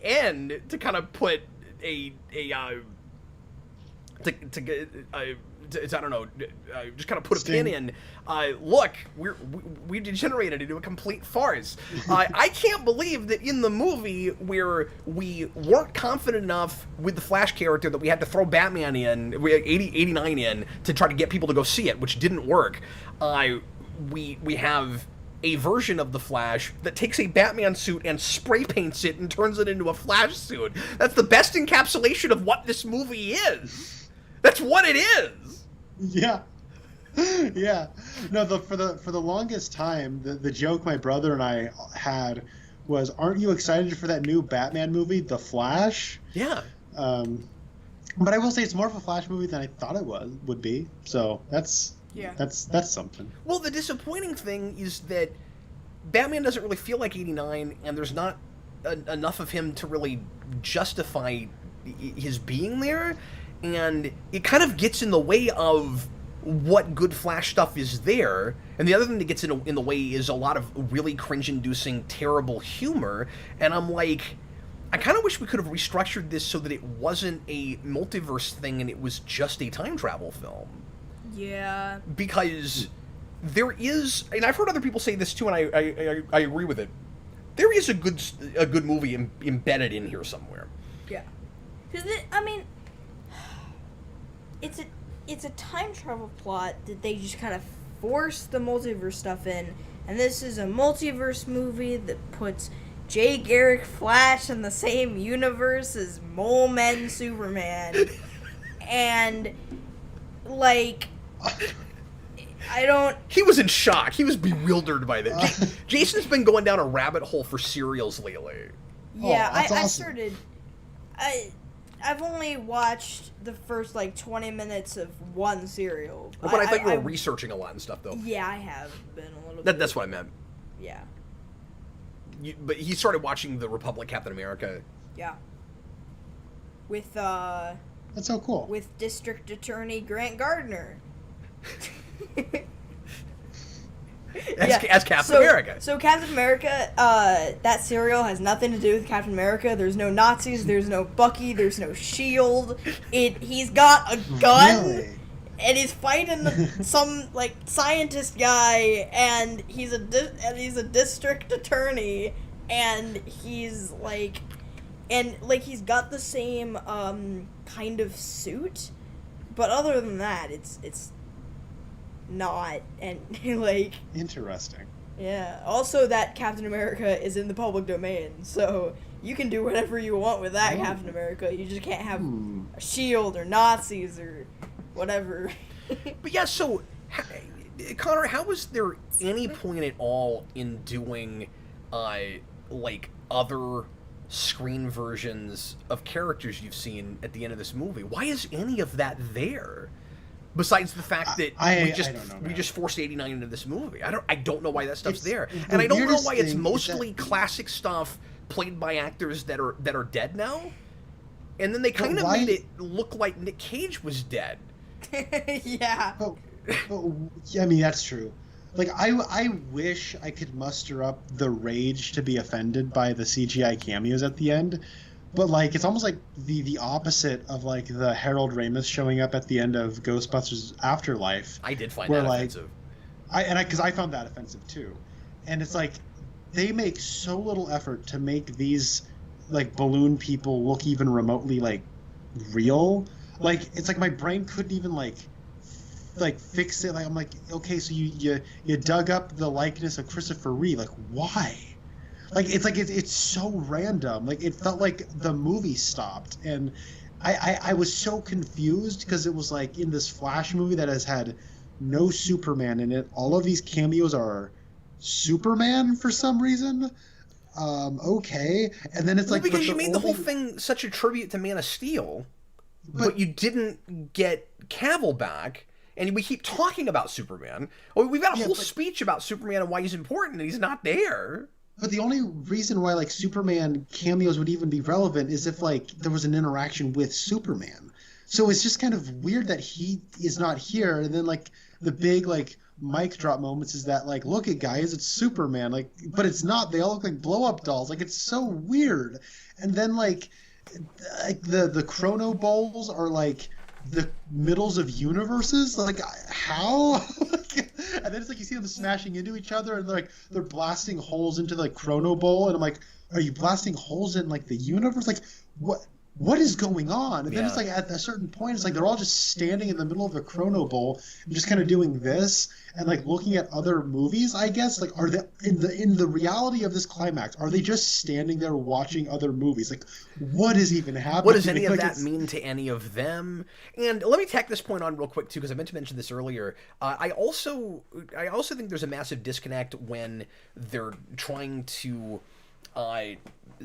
like fix things they can't fix. Are you having Mac? Yeah. Okay. When they're trying to fix things they can't fix, because I guess the idea is supposed to be we've got to save Batman and Supergirl so that we like in going back in time so that we can save the universe because it's going to. The world's about to end, it's going to be destroyed. Because I'm imagining some folks from what I said 5 or 10 minutes ago were probably thinking, well, Cap, it's not just like Barry hasn't learned his lesson. It's that it's a desperate attempt at fixing the world. But the problem is, I would think you would try, like, the world's not destroyed yet. I think you'd try some things before you got that desperate to go back in time. Like, why doesn't he tell the other Barry, but all of this has happened in the first place because I meddled with time. We have to find some other way to stop Zod, as desperate and as impossible as that seems. But the other thing, Connor, is it feels in that moment like the other Barry is freaked out, not because the world is about to end, but because he lost his two best friends, and they just haven't had enough screen time together with Batman and Supergirl. It seems like that's where they're trying to make it look personal, but it doesn't seem personal to them. It doesn't, and when the levee breaks and like, oh no, they're dying. It doesn't feel personal to us either, because Supergirl has like nothing to do in this. So I have this thought, like, why is the ticking clock that is motivating the plot is Zod shows up. We know that Zod will eventually start declaring war on the Earth, and so we gotta do something before Zod starts attacking. But that, to me, I felt that was like a weak motivator from like a story perspective, or at least for Barry, because like Barry doesn't really have any like personal stuff with Zod. Like they try incorporating a little bit of well, when I first got my powers, I had to go save this kid, and then like his dad was there, but I didn't save his dad. And then it's like we cut to that kid and that dad in Metropolis, and then we never cut back to them. Like, it's a really weird editing choice to include that and then get no payoff to it. Like, I don't know why that's there, but then also like Zod, it doesn't really, like, it's just a ticking clock, and it's a weak one, because like I don't want, like, I'm not dreading the time inevitably running out. And then Supergirl, like the whole sequence of events there, like, it felt wrong, because it's like, you got to think about like her character arc is, I don't like humans, they've imprisoned me. I like you, and then I'm gonna do what I can to protect this world, right? That's like her progression, right? But it's weird because like she gets rescued, and then she likes these humans, and then she says, I don't like humans, and so then she leaves, and then she sees Zod attacking people from a distance, and she says, actually Zod's bad, I want to help you guys. But it's like, you already knew Zod was bad. Like, it felt like her character arc was like out of sequence, and I don't know, like all this kind of confusion as you get into the third act, particularly with the Man of Steel and Supergirl stuff, it does kind of, I think, make for a very muddled kind of conflict that Barry, it feels like trying to make it personal for Barry, it feels a little haphazard. Yeah, absolutely. Did you notice the part, you just reminded me of this, where Batman, I really believe this, is given a line that was supposed to go to Supergirl? What? Did you notice this? Yeah. So Batman is flying his Batplane, right? And they're they're headed toward the Zod and his minions fighting soldiers, and then the soldiers start firing on the Batplane, and Batman says, so these are the humans that we've come here to protect?" Why the hell would Batman refer to soldiers as humans? He got a Supergirl line. It's the only explanation. Oh no! Yes, you're right. Is everyone with me on this? Yes. Yeah. Batman said Supergirl's line for her, and Michael Keaton has got to be in that cockpit going, I don't know why I'm saying this, but that's what's in the script under my name. Hey, I pulled These out the are the highlighter and hit that. humans Okay, let's say it. that we're supposed to protect. So can we just go back to the spaghetti?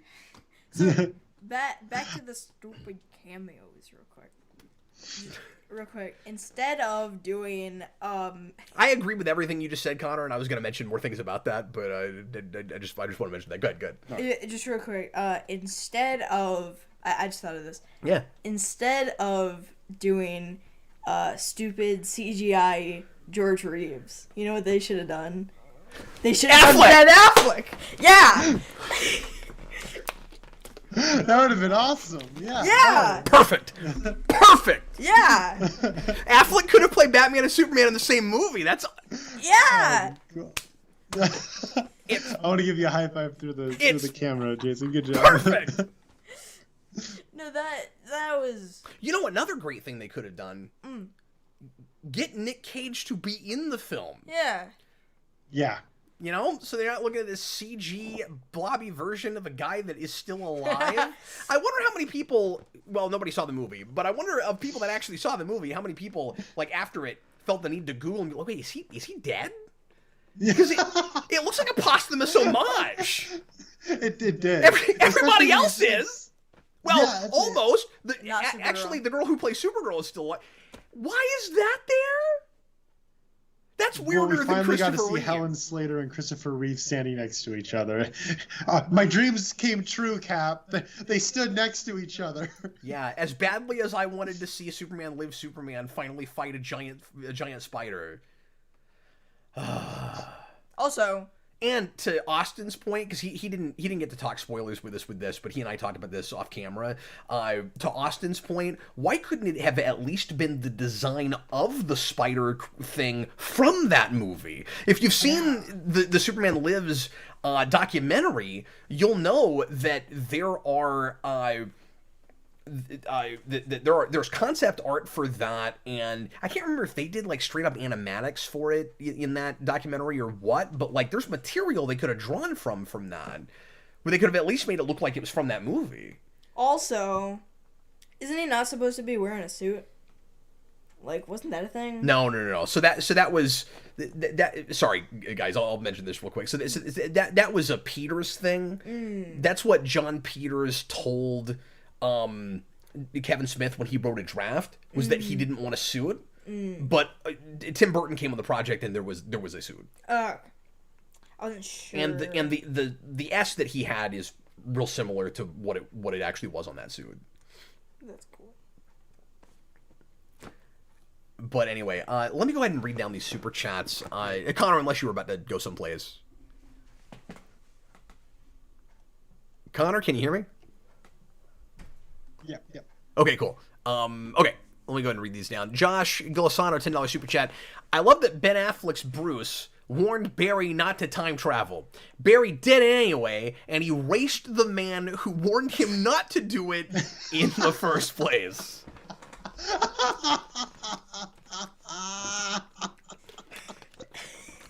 You have no idea what the consequences could be.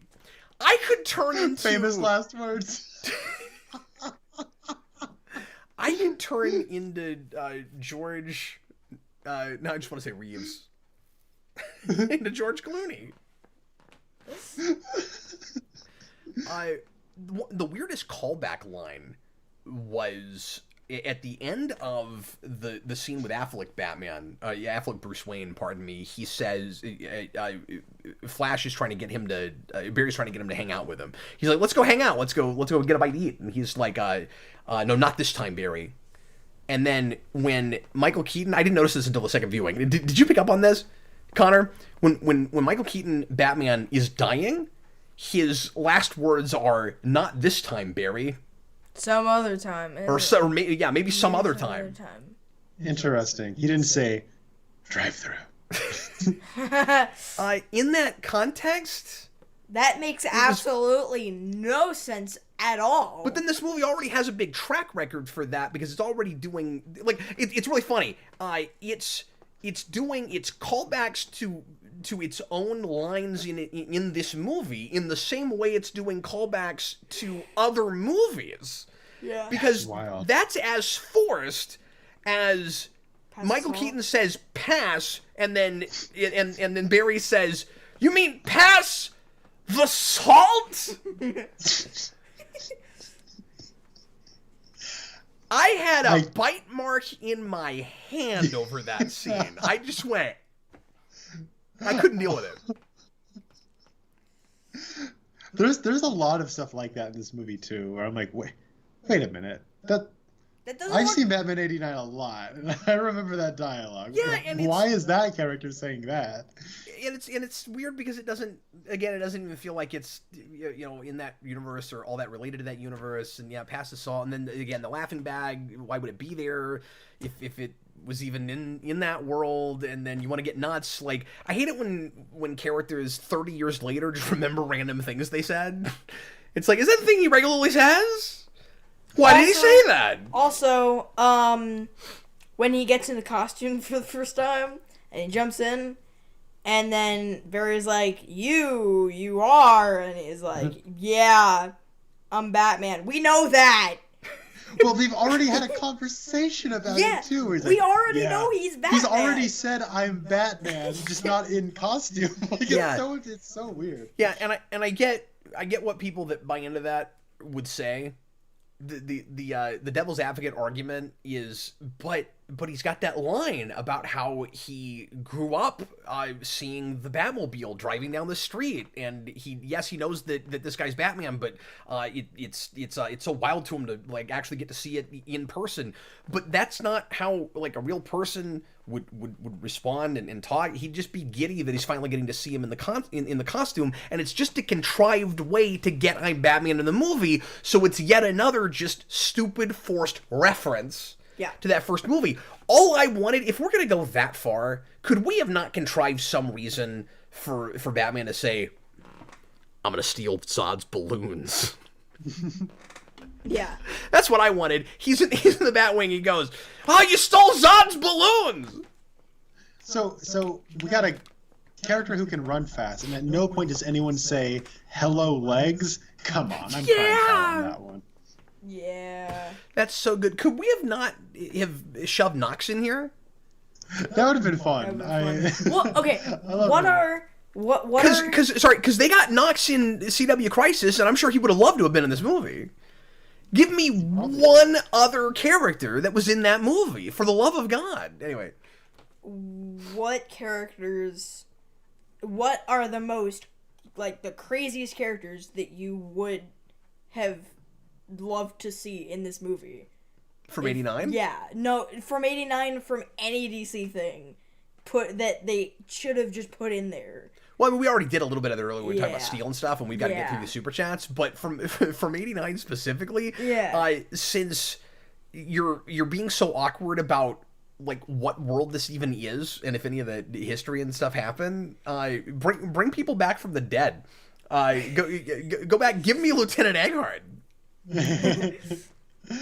Give me poorly rendered CG Lieutenant Eggheart. I'd love to see Michael Keaton. Me too. Absolutely. Okay, I'm back. Sorry, we missed all of that, Connor. Go ahead. I caught myself. Oh, goodness. Uh-oh, my internet's crapping out. Okay, so I want to see Michael Keaton Batman. He settled down with Patience Phillips. There we go. That's what I want to see. Oh, that hurt. That was painful. But like, she's probably available. You probably could have gotten her in this movie if you paid her enough. Alan Lawrence. Lawrence? He's still got his boombox? Yeah. That's so good. Bob the Goon, I think that actor's still around. Is he? Yeah. I think he's still alive, yeah. Oh, man. I actually don't know for sure. I haven't looked him up in a while, but I think What he's about around. Bob? Yeah. What about Bob? Now know this. I haven't seen him in a while. Good to see you, man. 499 Super Chat. I think the issue these multiverse movies like No Way Home and Flash is they're trying to do giant multiverse stories first instead of teasing it out. I don't agree with that. I think the issue is that they're not being creative enough with the conceit, and they're just using it as an excuse for nostalgia bait before they're actually trying to tell a cool, deeper story with it. I mean, did we need a whole movie before Into the Spider-Verse teasing the multiverse before we got that movie? No, we opened with it. We introduced our protagonist with it. With respect, I don't think that's the problem at all. I agree. I mean, Marvel teased the multiverse. We did have they actually spent a long time establishing multiverse before they did No Way Home. At least if you look at Disney Plus and all of that. I mean, honestly, like, I'm so glad that these Spider-Verse movies exist, because that's just like a example of someone doing it perfectly. I'm like, it's just look at that. Like they did it perfectly. And I need you don't need to tease it, because I like the multiverse conceit when it's done well. And I need something to be able to show people that don't read comics that you can be won over on it. Because I hear people sometimes say, well, the only thing multiverse is there for is for this contrived way to do crossovers. And I'm like, no, not necessarily, though. It can be really cool. And I'm glad we have that. And I'm glad we have Everything Everywhere All at Once. And I mean, we have the great multiverse movies now. Unfortunately, we haven't done it. Strange.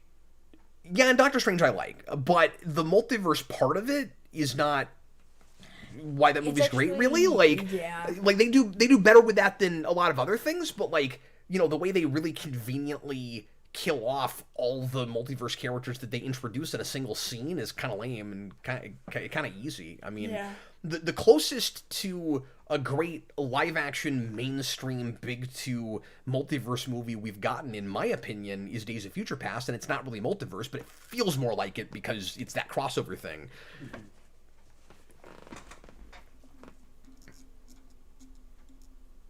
Back Studios, $10 super chat. I'm a fraud. Agreed? No, I'm kidding. He says it worked for me more than is warranted, but the CG funeral procession in the third act is a lot wonky, especially since some of those people are not dead. I added that part in. I'm glad DC is moving on. Do y'all think it makes sense as a turning point? Oh, I'm sorry. Do y'all think it marks a turning point for Marvel and DC's futures? Definitely DC. I think if they didn't already have the James Gunn reboot on the way, this would have like absolutely solidified it. Like the poor performance of this movie would have done that, because I'm so tired of like this DCEU. Like I really don't like how they've had to compensate for like the rejection of the Snyder stuff, where it all looks like garish, candy colored, like oversaturated colors. Like I just don't like spending time in this world, and I was kind of over it before watching this movie, but while I was watching, and I froze up again. Yep. So yeah. I basically heard everything I had to say. Well, and also, Connor, just the baggage of it. And I mean, I've talked about this a lot, but like every time you go to one of these, it's like, okay, what counts, what doesn't, what do we have to retcon, what do we have to kind of cherry pick, and continuity is not the most important thing. There are some of these that I've liked despite that, like the Suicide Squad. It took me 4 viewings, but I really appreciate that movie now. And but like it takes stuff that was pre-established in DCEU and then goes its own way and feels like a different world to me, that just happens to have characters played by some of those same actors and a little bit of that history in it, right? And like, if they all did that, like if you had, really good movies that it was such a loose continuity that none of it really mattered and they were just making movies, fine, that's great. Then I wouldn't mind the baggage so much. But you've always got that fear of at some point we're going to have a big event movie, or we're going to do some major thing that's going to have to influence all these other movies, and I'm like, just start over. I don't need what Gunn is doing. If he does it well, more power to him, and I can be made to love that too. Like, I did really enjoy the MCU more when it was a little bit more of a well-oiled machine, when it felt like the same continuity and they could keep track of all their story beats and characterizations and things. They made mistakes, certainly. But if they had just been making movies all along and they didn't have like a big overarching character arc for Tony Stark through 12 movies, I would have loved that too. Like, it's all about just telling good stories at the end of the day. But I needed the whole thing to be relaunched. Do you think, to his question, Connor, that this movie does about the same box office wise and critically if Gunn had not been brought on, and if we didn't know there was a reboot coming? Like, what if this came out like a year and a half ago? How does it perform? A pandemic notwithstanding, I think it would have made $2 million extra.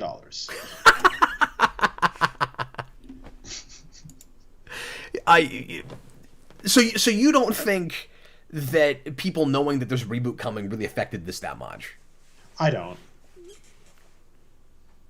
Okay, I'll ask you the elephant in the room question. How much do you think the vitriol against Ezra Miller affected it? Honestly, I think his it's affected his reputation a little more, but not too much. Yeah, like not too much. I think that like more people know about Will Smith smacking Chris Rock. Like 5 times more people know about that than Ezra Miller. That's because Will Smith is ultra famous and Ezra Miller is not. That's what I'm saying. And I think there's people in our circles that think, but I agree with you, and this is the reason I brought this up, because I think people in our circles that eat this stuff up all day long think that more people know who Ezra Miller is than they do. They don't. And yeah, I think there are, now to be fair, the only people that were really going to see this movie ultimately, because it's been so long and everything, were like diehard superhero people. So it hurt it on that side, because I am hearing a lot of people in our circles boycotting it because they don't want to support Ezra Miller. But like, what is the actual percentage? Right? I think more people see. I think if you're older than 35, you've likely never heard of Ezra Miller and don't know who that actor is. I think if you're under 35, you have likely seen them in something. Probably The Perks of Being a Wallflower. Thought they gave a good performance in that movie, and then they show up in other stuff, and you go, "Oh yeah, that's the character from that actor from Perks of Being a Wallflower," and that's maybe the extent of it. You probably watch something without knowing Ezra Miller's in it, because Ezra Miller's never been a lead before, and so if you're going to go see The Flash, you're not paying to see Ezra Miller, you're paying to see The Flash, and you probably didn't even know that they were playing The Flash necessarily. That's my thinking of it, but I don't know. But I would argue that there are probably more people now, when you say like under 35, that know about Ezra Miller because of scandal, because of outrage culture. That's true, but I also think that before they know Ezra Miller because of acting. That's okay, yeah. I think if you're a person under 35 who knows about Ezra Miller because of the scandal, and you say, I don't want to go see that movie, you probably weren't even going to see the movie to begin with. I don't think the scandal it didn't affect the desire to necessarily go see it. Maybe just solidified that they wouldn't even check it out on like streaming, or something after the theatrical window. I don't know how much it actually affected it, but it's certainly not good press. I also think that if the movie had been more satisfying for people, it probably still would have failed, but it wouldn't have had the drop-off it's having, and it might have gotten some people to go to see it word of mouth. I think that bad word of mouth has not been good for this movie. I agree. Yeah, I don't really see anyone outside of Tom Cruise singing this movie's praises. And Stephen King. And so, of course, Stephen King. Stephen King, who doesn't even usually like superhero movies, but What? The Flash. It looked What? amazing. I Apparently, to can't Stephen explain King. this to you. Speaking of good writers who have no taste.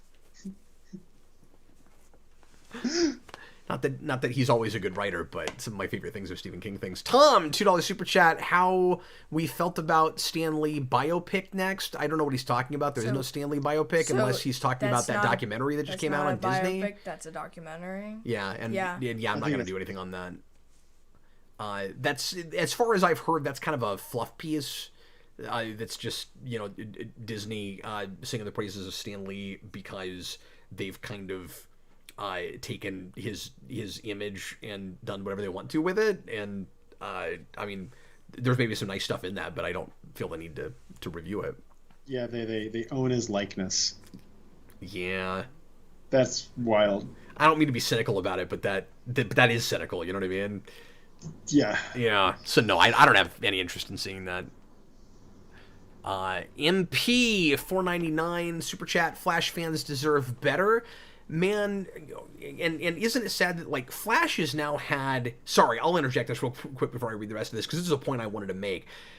Flash has now had more live action on screen hours than the majority of superheroes with a 9-season TV show.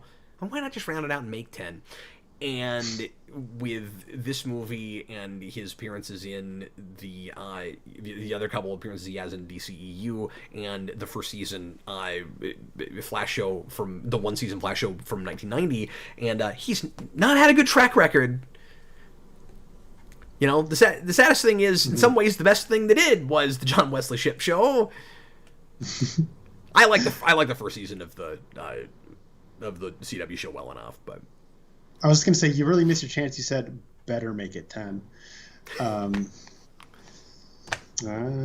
Look, Flash movie, I can reference 89 more than you and better than you all day long. Oh, you absolutely can. And, I believe you. And you're right. I missed a shot there. Why? That was a missed opportunity. You know why? Because you've been using Brand X.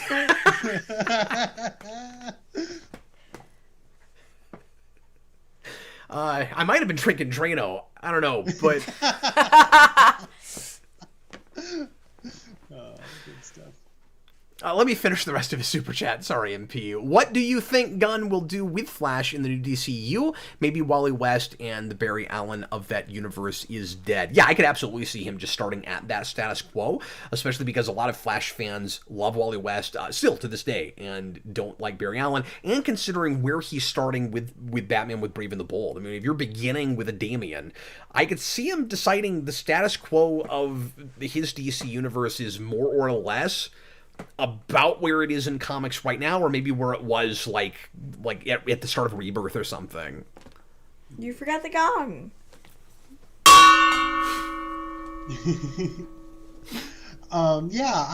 So my twin brother is like the biggest Flash fan in the world. He has read a lot of Flash. I've read some.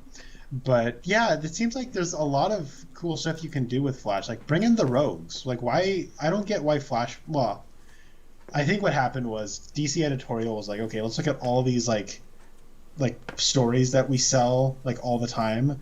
We have Dark Knight Returns. We got Watchmen. We have Death of Superman. None of them are Flash. All right, let's make one called Flashpoint. And I feel like Flashpoint was sort of like conceived of as something that they can package as this is the definitive Flash story. It's something that created the New 52. It changed everything. It's a crisis and it's a definitive Flash thing. And so like Flashpoint, that's all it is. Like, but it's not that much of a Flash story. I've been led to believe. I've not read it myself, but it's just weird that like a lot of the time we do Flash stuff. It's like the Flash TV show, I guess, is a lot of Flashpoint. This movie is a loose adaptation of Flashpoint. There's a Flashpoint Paradox movie, but there's no like, from what I understand, those animated movies, they've never done a Flash movie outside of their Flashpoint adaptation.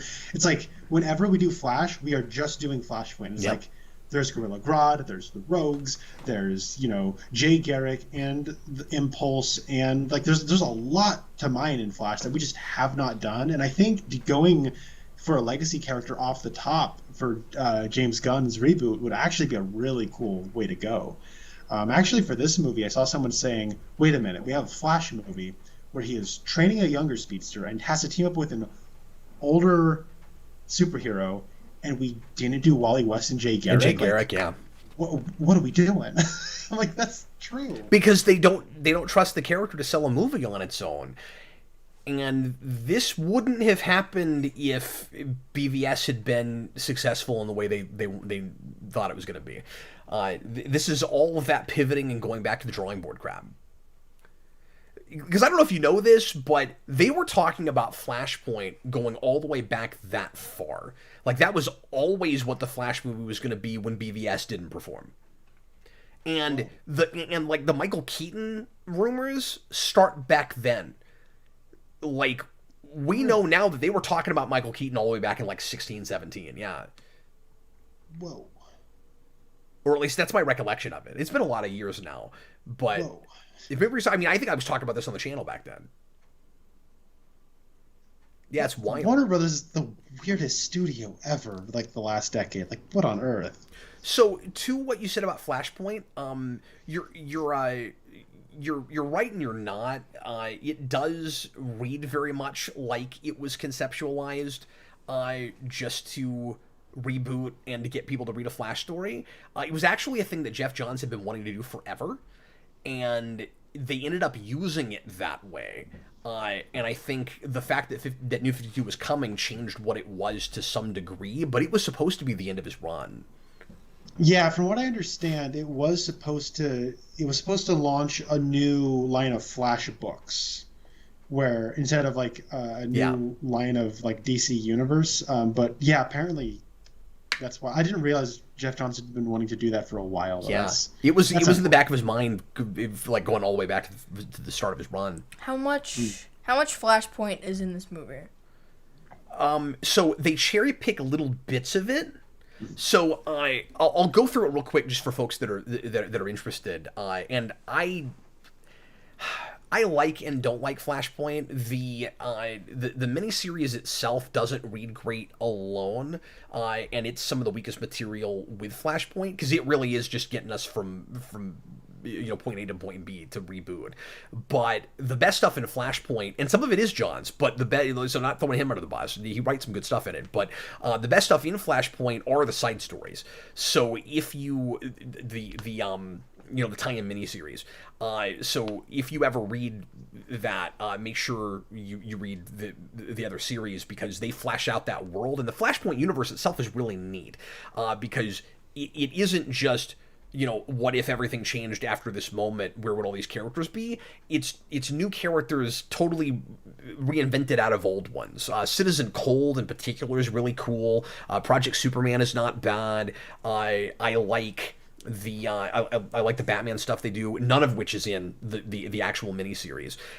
We've got like a little hint that Thomas Wayne's wife became the Joker, but they don't actually do the Joker stuff there. That's in its own miniseries. But anyway, I digress. So the idea of the universe being changed, like I said earlier, to be like this weird, odd hodgepodge. Where you change things from before and in the future. That is Flashpoint. Flash teaming up with a Batman in order to get his powers back is Flashpoint, but it's Thomas Wayne Batman instead of '89 Batman, of course. And he doesn't use a bat kite, although the bat kite is amazing. Why does he have a bat symbol on his bat kite? It's crazy. But the only thing I know that is in Flashpoint is the whole shocking himself thing. Yes. So he tries to get his powers back by electrocuting himself he actually makes a makeshift electric chair that will be electrified by lightning, and it doesn't work the first time around, and he gets completely charred, and he looks like a corpse. And then the end of that issue is like, do it again. And then and then the next issue he does it again. This time it works for whatever reason. What's weird in this is that he gets, everything about the lightning is stupid. We haven't talked about any of this, by the way. Yeah. But he gets the chemicals again. And he gets electrocuted, nothing happens, and then Supergirl shows up, and conveniently, I'm talking about the movie now, not Flashpoint. Conveniently, the circuit's been shorted out, and Batman's like, "Oh, we can't electrocute you again. We can't fry you anymore. The circuits are burned." And Supergirl shows up and is like, "Oh, I'll fly you up into the sky and electrocute you," and doesn't bring the chemicals with her. But this time it works. Need the chemicals to do it. I guess he already had enough on him. See, I don't know. I don't like that part of the, because what I like about the Flash's origin is that it's a 1 in 100 billion thing. It's like a miraculous thing, and I don't like in this movie that he gets his powers taken away by the same accident that gives the other Barry his powers. Which makes absolutely no sense, by the way. You know what it looks like? Yeah, it looks like it that. doesn't make sense. It looks like that first season Smallville episode where Clark gets his powers transferred to Iceman from the X-Men movies. Yeah. Because it's lightning and he's holding kryptonite and his powers get transferred. In this, it actually looks like his powers get transferred. Because why else would he lose the... Did you notice that? Like, second time around, I saw this where, like, the lightning goes through, and it looks like almost physically his powers jump from one Barry to the other Barry. Which doesn't make any sense. I don't know if that's what they meant to do, but I don't know why it would take the powers away. Also, why are there why are there lightning different colors? Yeah. Yeah. Why is one of them blue now? Well, okay, so it's like it was Superman. always- Yeah. Superman red, What's his Superman blue. face? What's his face? The DCEU Flash has always had blue lightning, and I think it was like this suit makes his lightning yellow for some reason. Okay, that's all right. I mean, you'd think it would change maybe when he's got the Batman suit. Right. But okay. But okay. Yeah, I don't know. Like I don't really like that. Like if we're gonna like have the concept be, we're gonna take away this Barry's powers and then the other one's gonna get his powers. It feels like they're kind of putting themselves in a position where it's like only one Barry can have powers at a time. I don't like that we just give the older Barry powers again and now they both have powers. Like I get that you want to do like cool multiple Flash stuff, but I guess I didn't see like a reason for why older Barry had to lose powers. I think that there's definitely story potential there, but I don't think it's really mined. Well, no, it was to mine comedy. Yeah. So I haven't even talked about too much except just to say I hated most of it, but like all the vulgar stuff, the S-word joke when he meets his parents and he says the S-word and he's like, I gotta go outside and take his... Really? That's like Transformers 2 stuff. Yeah. You didn't like all the vomit? I bet you loved that. That was hilarious, right? You know what the biggest problem with the vomit was too? Yeah. I mean, it's not funny. It looked like green sand. Like it didn't even look like it didn't even look like that good. That's your biggest problem, is that we needed better looking vomit. But no. But no, the biggest issue with that was the inconsistency in the rules with being able to move people. Yeah, doesn't he move someone else like a lot He more? moved babies. Yeah. I don't get that whole thing where he's like, oh, you can't move people, and then later he's like, oh, I only moved you a little, and he throws up like crazy. I'm like, the baby should be dead. I mean, you put a baby in a microwave, and then there was fire all around it, so it should probably be dead anyway. But maybe it wasn't there long. Maybe it was so fast that the microwave couldn't get heated up. Maybe. But you hear that ding and you think, how long is that microwave going for? It's such a bizarre... You put a baby in a microwave and you made it ding. What are you doing? And how unself-aware is this movie? Because I meant to say this earlier too. So, you get that scene and everybody is making fun of it online, right? Like the biggest meme bait thing with this, or sorry, the biggest memes that have come out of this very, very quickly were the horrible looking CG babies and just how like over the top and insane. I compared it to Amazing Spider-Man 2. I mean, the first 5 minutes of this movie are so Amazing Spider-Man 2, and then you get to the end of the movie, and all the stuff behind the credits is like they think that the big fan favorite thing everybody's going to take home with them was that sequence. Did you notice that? Where like you're looking at the credits and they've got the dog coming down and the babies and the like they're playing super hard into like look how much fun that scene was. I'm like, wow.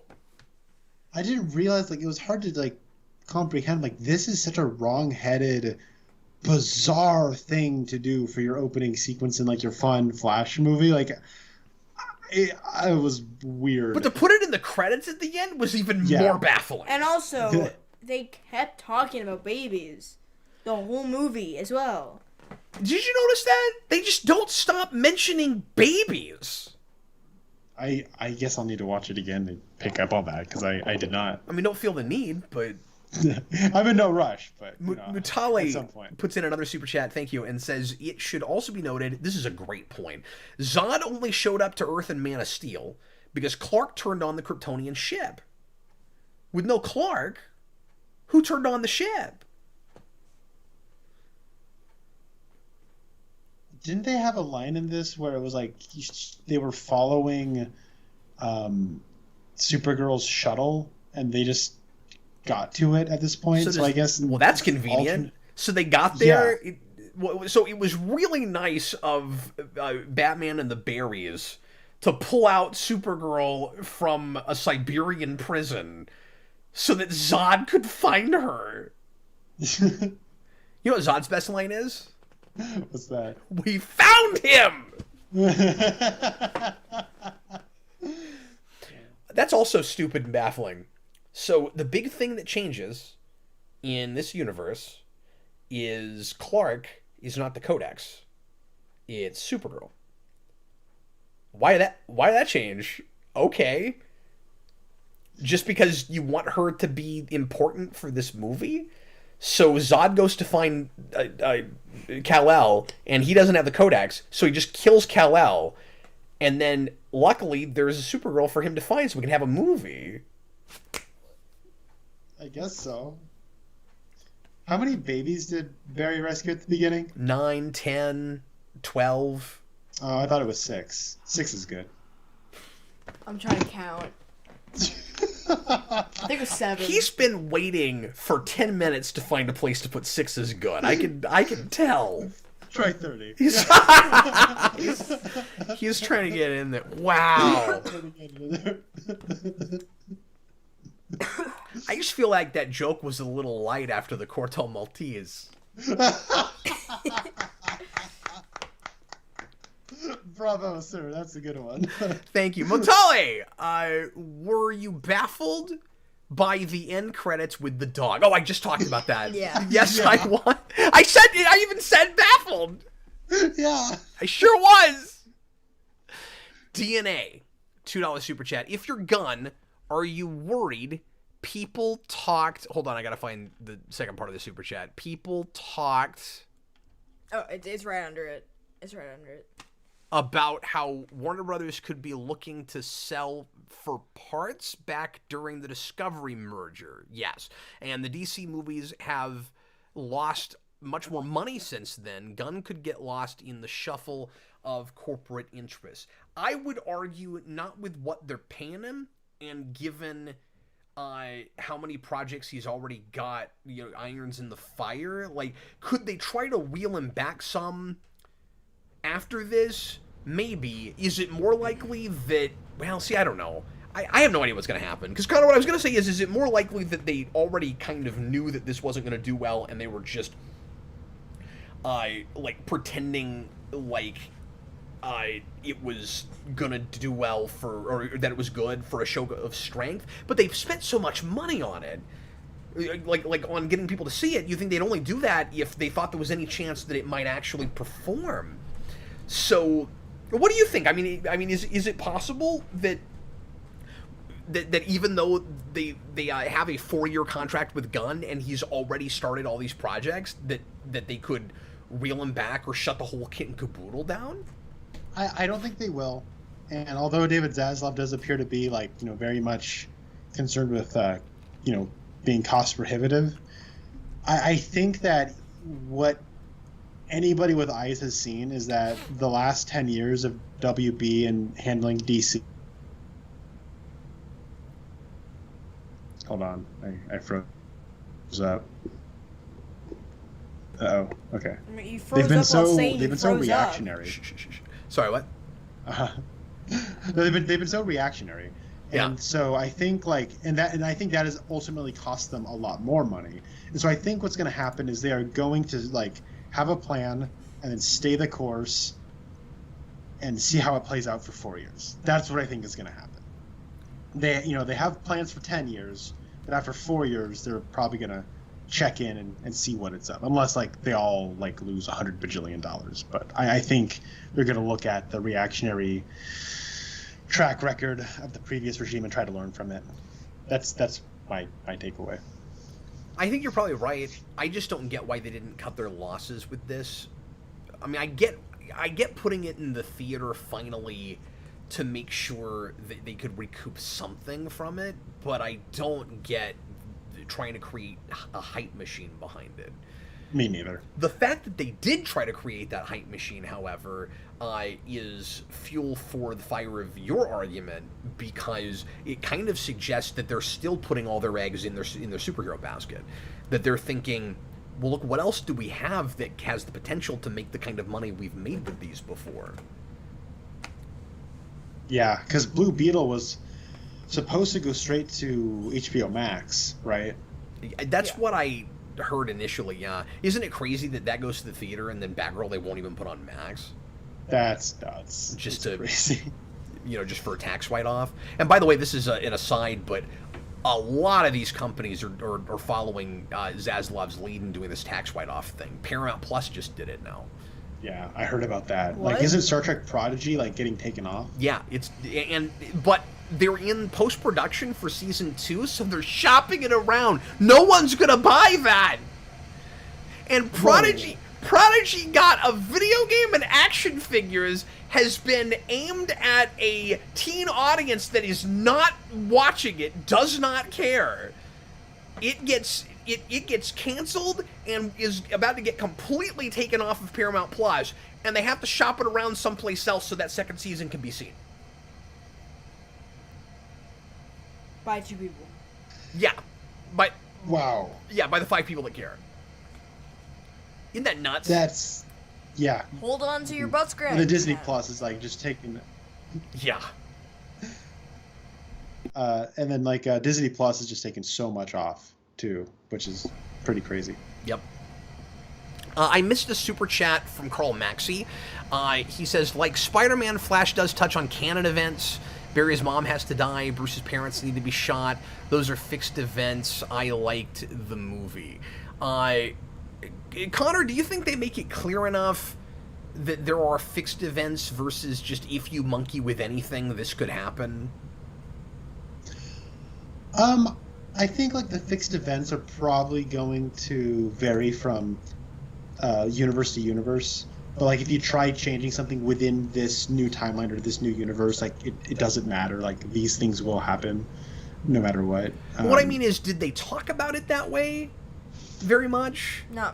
Like specific events, because yeah, Spider-Man does that, but I mean across the Spider-Verse, but specific event, because with respect to Carl, I think he's looking about them, or he's looking at these two movies like they're talking about it the same way too much, and I don't know that they really are. Toward the end, there's that talk that it's fixed that the world is going to end. There's nothing we can do about it. But is it that, Barry's mom dying is specifically, a thing that has to happen, but there's other things? What I mean is there anything, like with Spider-Man, that is inconsequential that you could change and it wouldn't make a difference? Because Across the Spider-Verse has that. There are random mundane things that that if you went to another universe and changed, if it's not a canon event, it's not going to make it so that Peter Parker or whoever isn't Spider-Man, and it won't destabilize the universe. But I don't know that this is really talking about it like that at all. Yeah, I don't know, because like what I was picking up on was it was just like you can't like you can like time travel and try to change one thing, but then like all the like you can't like maybe Barry's mom dies, and then he changes that, but all the other fixed points are going to be fixed. And so if he goes back in time and tries to save Bruce's parents from getting shot, then his mom is still going to die somehow. So it's like they're like that's kind of what I was picking up on. They don't really kind of go into the mechanics of how all that works, and I think that's probably for the better. But I don't know. I maybe need to see it again to really have a better read on that. Yeah, and I don't know if this is what he's talking about. There is that that recurring line, and I by the way, I like the actress that plays his mom a lot. I thought everything with her was quite good. And when she is introduced, one of her first lines, if not her first line, is it's something about there being things that you can't change, which is foreshadowing before her death. And I didn't think that was about fixed events so much as there are things you can't change because you can't go back in time and change them, as opposed to there are some things you can go back in time and change and some things you can't.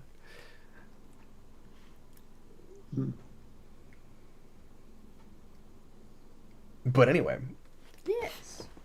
We are getting close to 3 hours here, and we've knocked out all the super chats. So I'm gonna kind of scan comments here, and you guys bring up anything else that you think we should talk about. We haven't mentioned the Dark Flash thing at all. I don't know if you guys have any thoughts about that. Not really. It was thrown in at the end. Thrown in. There was no reason for it, and I love how they keep. I think it's a little bit better than all of that. I mean, first of all, we do get a glimpse of it right at the beginning. I mean, they set it up. I think it's do.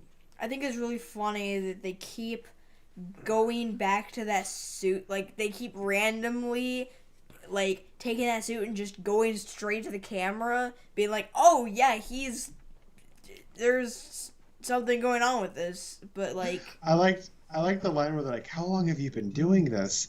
And he goes, time is relative. It's like, but... bro, you've got white hair, so you've clearly been at this for a while. Like, how long you've been doing this? Yeah, I don't know. Like, it's one of those things where it is set up, but I feel like it was probably like the last thing that was added, because like it's like a thing that they were probably thinking of in terms of like, okay, what is if you take younger Barry's way of thinking to its logical extreme, this is how it's going to go. Yeah. But Barry arriving at that way of thinking about trying to like just quickly and hastily try to problem solve, it's like in like the heat of the third act, and so like I feel like it is just kind of like that manifest, but like this idea of younger Barry being more hasty, it's not really been this character flaw that I've really been tracking throughout it, and so that's why I feel like it's a little more thrown in and tacked on at the end as opposed to a more symmetrical or like informing character. I agree with that. I just didn't agree with what Jason said when he said that it was there for no reason. What I like about it on paper is kind of, I mean, there's the execution is rough, and I think it's kind of a difficult thing to make work. But I do kind of like the almost like anti-entitlement message I'm seeing in it, where you have a Barry who's gotten complacent and doesn't have any sense of like wherewithal or where he's going or anything, because he didn't get that that sense of responsibility that Barry does with his mother dying. And so when things get finally difficult for him, he's never dealt with trauma. He's never dealt with anything difficult. Everything's been kind of handed to him. And so when things get really hard and suddenly the weight of the world is almost literally on his shoulder, he tries to take the easiest way out possible because he just got these superpowers, and he's got this almost like entitled sense of like, now that I've experienced something horrible, the universe owes it to me to give me the exact universe that I want now. I think that's what it's supposed to be on paper. The problem with it is he's got a decent upbringing, and you're throwing the parents under the bus a little bit by saying that if Barry's mother doesn't die, he turns into that. I don't like that. That's a good point. I don't like that about it. And not that if Barry's mother doesn't die, he turns into Dark Flash. I mean, he turns into the most obnoxious person I've ever seen in a movie. Like, because the reason he's neurotic and everything is because of his superpowers, which I thought was from the beginning with Justice League not a terrible take. I didn't love the way the actor was portraying it. But the idea that he talks a mile a minute and he struggles, not in a Batman way, but a different way, which, by the way, I just thought of this, Connor. You could have used Michael Keaton Batman to actually bring this idea to the fore. The idea that both of them are antisocial and struggle with making connections with people for different reasons. Ooh, that's a great angle. Right there. That could have been great. But you have that. So you're saying that he's going to be just antisocial and pathetic in a different reason if he doesn't get superpowers. Why are we throwing his parents under the bus like that? They seem like really good people, and they know how to raise their kids. Yeah, good point. Imagine if you did that with Jonathan and Martha Kent. Well, it's called Man of Steel, that's right? a good point. Yeah, that's true. My bad. No, that's a good point. I didn't even think about that, but yeah.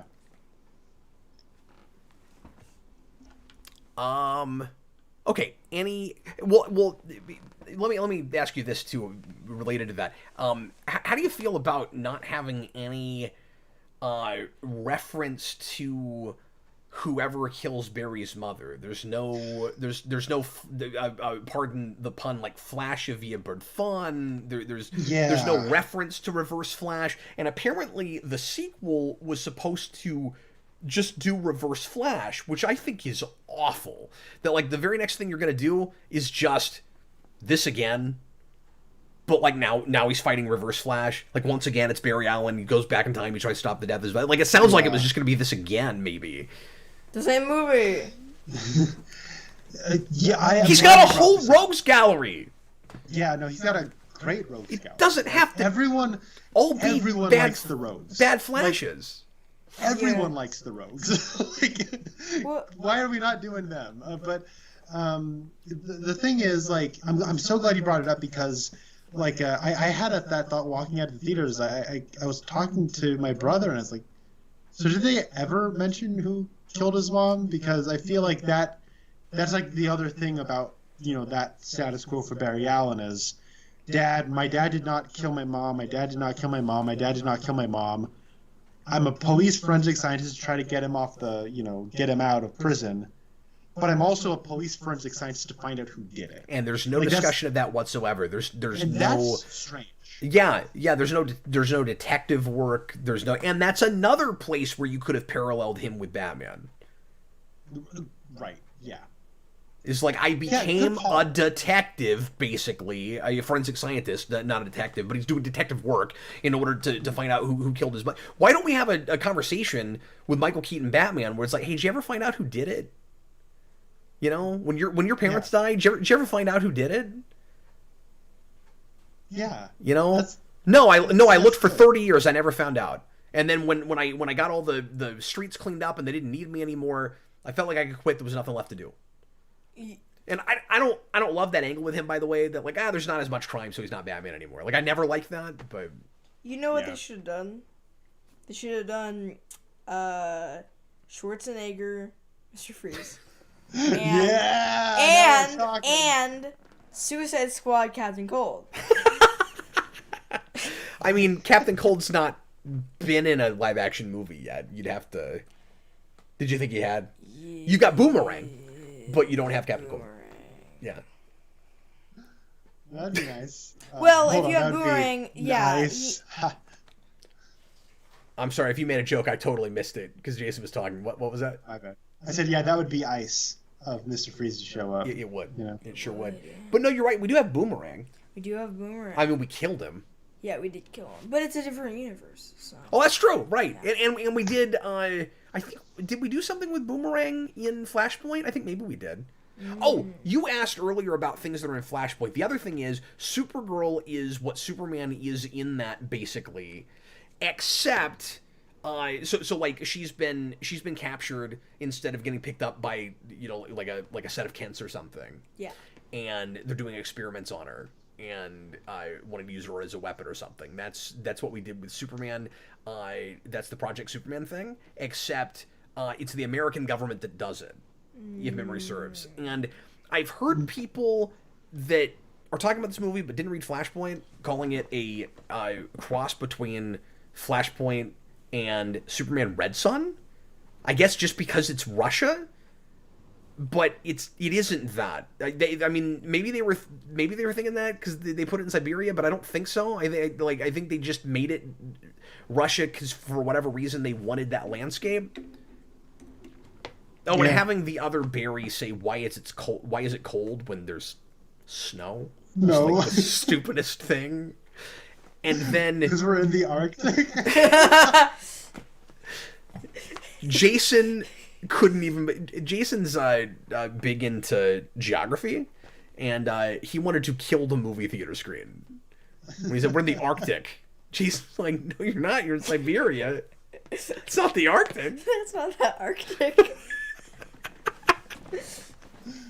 Siberia. It's the other side of the world. Of the world. This movie is stupid. Oh man. Look, I understand screenwriting, especially in Hollywood and especially at this level, is just a job. Like people basically get screenwriting gigs at this level who are the job is usually we need 6 pages by the morning.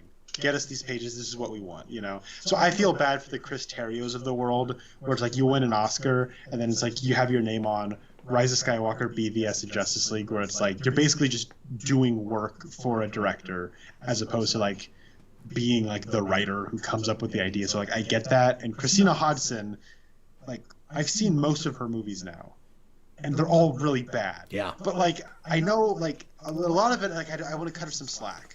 Because, she didn't come up with this movie. She just had to write it. She didn't come up with Birds of Prey. She just had to write it. She didn't come up with Bumblebee. She was just hired to write it. But, like, man, they're so bad.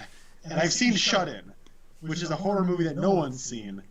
And it's awful. So I don't know if she was just hired to write that or what. But she's really got to show me, like, better writing chops in the future because I've not been impressed so far. I think every blockbuster screenwriter, for their own credibility. So I don't mean that anybody should force them to do this, but I think if you are a screenwriter in Hollywood and you're writing blockbusters, you should publish a novel so that you can prove to people you actually know how to write. That way That's a good challenge. That way I can look at a person like her and go, yeah, but I read her book. Like, she knows how to write. She just had all of her stuff chopped up like crazy, or she just wrote what she thought they wanted or whatever it was. But I don't know that she has a book, so I can't say that. Right. If she does, I'll read it so I can see if she knows how to write. But you know that old saying, or like that old like kind of rule, where it's like there's like a triangle, and there's like three kind of skills you can have. You can be nice, you can be good, and you can be fast. And the old way of thinking is you just got to be one of those 3 things and you can make it in the industry. And now it's like you got to be 2 of those things. So she must be like really nice and really fast at her job. Because I'm not seeing a whole lot of there you quality. Go. Yeah. No, probably so. There's a lot of bureaucracy, man. Knows the worst thing in the Flash movie. Ooh, okay. I'm gonna guess at what you're thinking of. Are you ready? Yeah. So there's a moment, and they sold the movie on this still image, and everybody was like, "Isn't it super cool?" And it did look neat. The '89 Batman has all these suits. Yep. Is this what it is? Yep, it's what it is. Isn't it so cool? He's got all these different suits, and he gets people's imaginations racing, which is cool because the movie's not going to do that as much. But that image, okay. So then, where it is in the movie is not in the Batcave. Forgive me, but the hell? Yeah. So, well, there wasn't enough space in your cave? You had to put it behind a wall? You had to put it behind a panel in Wayne Manor? What are you doing? That's as bad as the secret of Batman being protected by a 3-letter password in Batman and Robin, and this is worse because if somebody breaks into the Batcave, they can just use his computer and hack into the Pentagon. He doesn't even have his computer password protected. Yeah, that's true. I have this funny mental image now of he like gets suited up and then he has to go down to the Batcave and he has to like walk down steps or like go down the fire escape pole or something and he can't turn his head and he's just walking around Wayne Manor. Oh, that's silly. I would have loved a Batman that moves this much like Arkham Batman but still can't turn his head. It'd been great to make that a plot point where he's just like and he stops and he's like okay, is this true? Because I'm not I can't even think of words right now. I'm not a geography person. Ren Davis says part of Siberia is in the Arctic, though. Is that true? Wait. Because Jason's got to visualize it. I gotta visualize it because Siberia is, correct me if I'm wrong, but Siberia is on the west of Russia, I think, and Russia's like the south of Antarctica, so like it's not in the Arctic, but it's next to it. Antarctica's the South Pole. Yeah. Russia is closer to the North Pole. Yeah, it's closer to the North Pole. And I mean then it goes into the South Pole, like. It's next to the Arctic. It's not in the Arctic, but it's close to it. Like, I can't believe this happened, but Senior Nerd and Carl Maxey both made the same joke simultaneously. and said his password is 12345. Right on. So Carl Maxey said you had to do your Minority Report thing, Jason. yeah, that's great. Okay, are we good? Are we done? We're at 3 hours. We always take too long with these, but if I have any more points, I don't think I do. Thanks everybody for all of the support, the super chats, and the comments. We had lots of interaction tonight. We appreciate it, guys. AMC, Jason, can someone tell me what kind of a world we live in? Where a man dressed like the Flash doesn't know that the Arctic is cold. Right on. That's great. Well, so we didn't really care for this movie. It was baffling. Well, you know what? I actually disagree with something you said right at the beginning. When you said that this movie was like shockingly exactly what it was sold to be. I didn't get the sense of how like stupid the humor was gonna be from the previews. I didn't know it was gonna be like that. This can't decide how much of a comedy and even a farce it wants to be. Well, see, what I was getting at that was like you see like it's there's Michael Keaton Batman and there's Supergirl and then like he changed the past and it made this wacky world and like you watch the movie and Zod's there and it's like you watch the movie and it's like he goes back in time and he makes a wacky world where he meets a younger version of himself and then he meets Michael Keaton Batman and then Zod shows up and then they have to go get Supergirl. Like, oh, this is like just the trailer, beat like, for beat. Kind of like. And yeah, but it's like it's way too long for how little actually happens in the movie, because it is just once you kind of get the ball rolling, it's just go to new location, find new character, have an action scene, new objective, go to new location, meet new character, have an action scene, new objective. Again, it gets very repetitive. Yeah, that's absolutely fair. It was just, it was, so yeah, I get why you said that, but like, it was not what I think a lot of us expected. Because, like, what was with the tooth thing? Can you imagine storyboarding this? This is what we're gonna put on our Flash movie. Okay, he's gonna lose his powers. The other Flash is gonna get powers. Did I say flowers? The other Flash is gonna get powers. He's gonna lose a tooth in the process. His tooth is gonna go into the mouth of the other Barry. He's gonna choke on it for a second. He's gonna spit it out. And then he's going to go, oh, I lost a tooth. Oh, wait, no, it's your tooth. And then the other Flash is going to super glue his tooth into his face. He's going to go fight Zod. He's going to be in a Chrono Bowl. None of these things are going to make him lose that tooth. He's going to meet George Clooney. It's going to pop out for no reason. Yeah, he's going to ram into a wall like 5 times. This is the saga of the tooth. Did you not feel like you were in some kind of really weird B horror movie when he super glues his tooth into his mouth? Also, I think it's the like a B horror movie. Also, I think it's the wrong tooth that falls out at the end. Because I think it's like the left. I can't believe I'm talking about this. I think it's the left tooth that falls out at the beginning, and then it's the right tooth that pops out. Like I think it is the right tooth that falls. I'd have to go back to that initial scene where he glues the tooth back in to see what it is. If that's a mistake, that's kind of crazy. But you guys, all that stuff he went through, that just loosened it up. Okay, so I mean, have you guys ever super glued your teeth back in? I don't think so. No, because that's a really dumb idea. Would it work? I have no idea. I'm gonna assume that wouldn't work.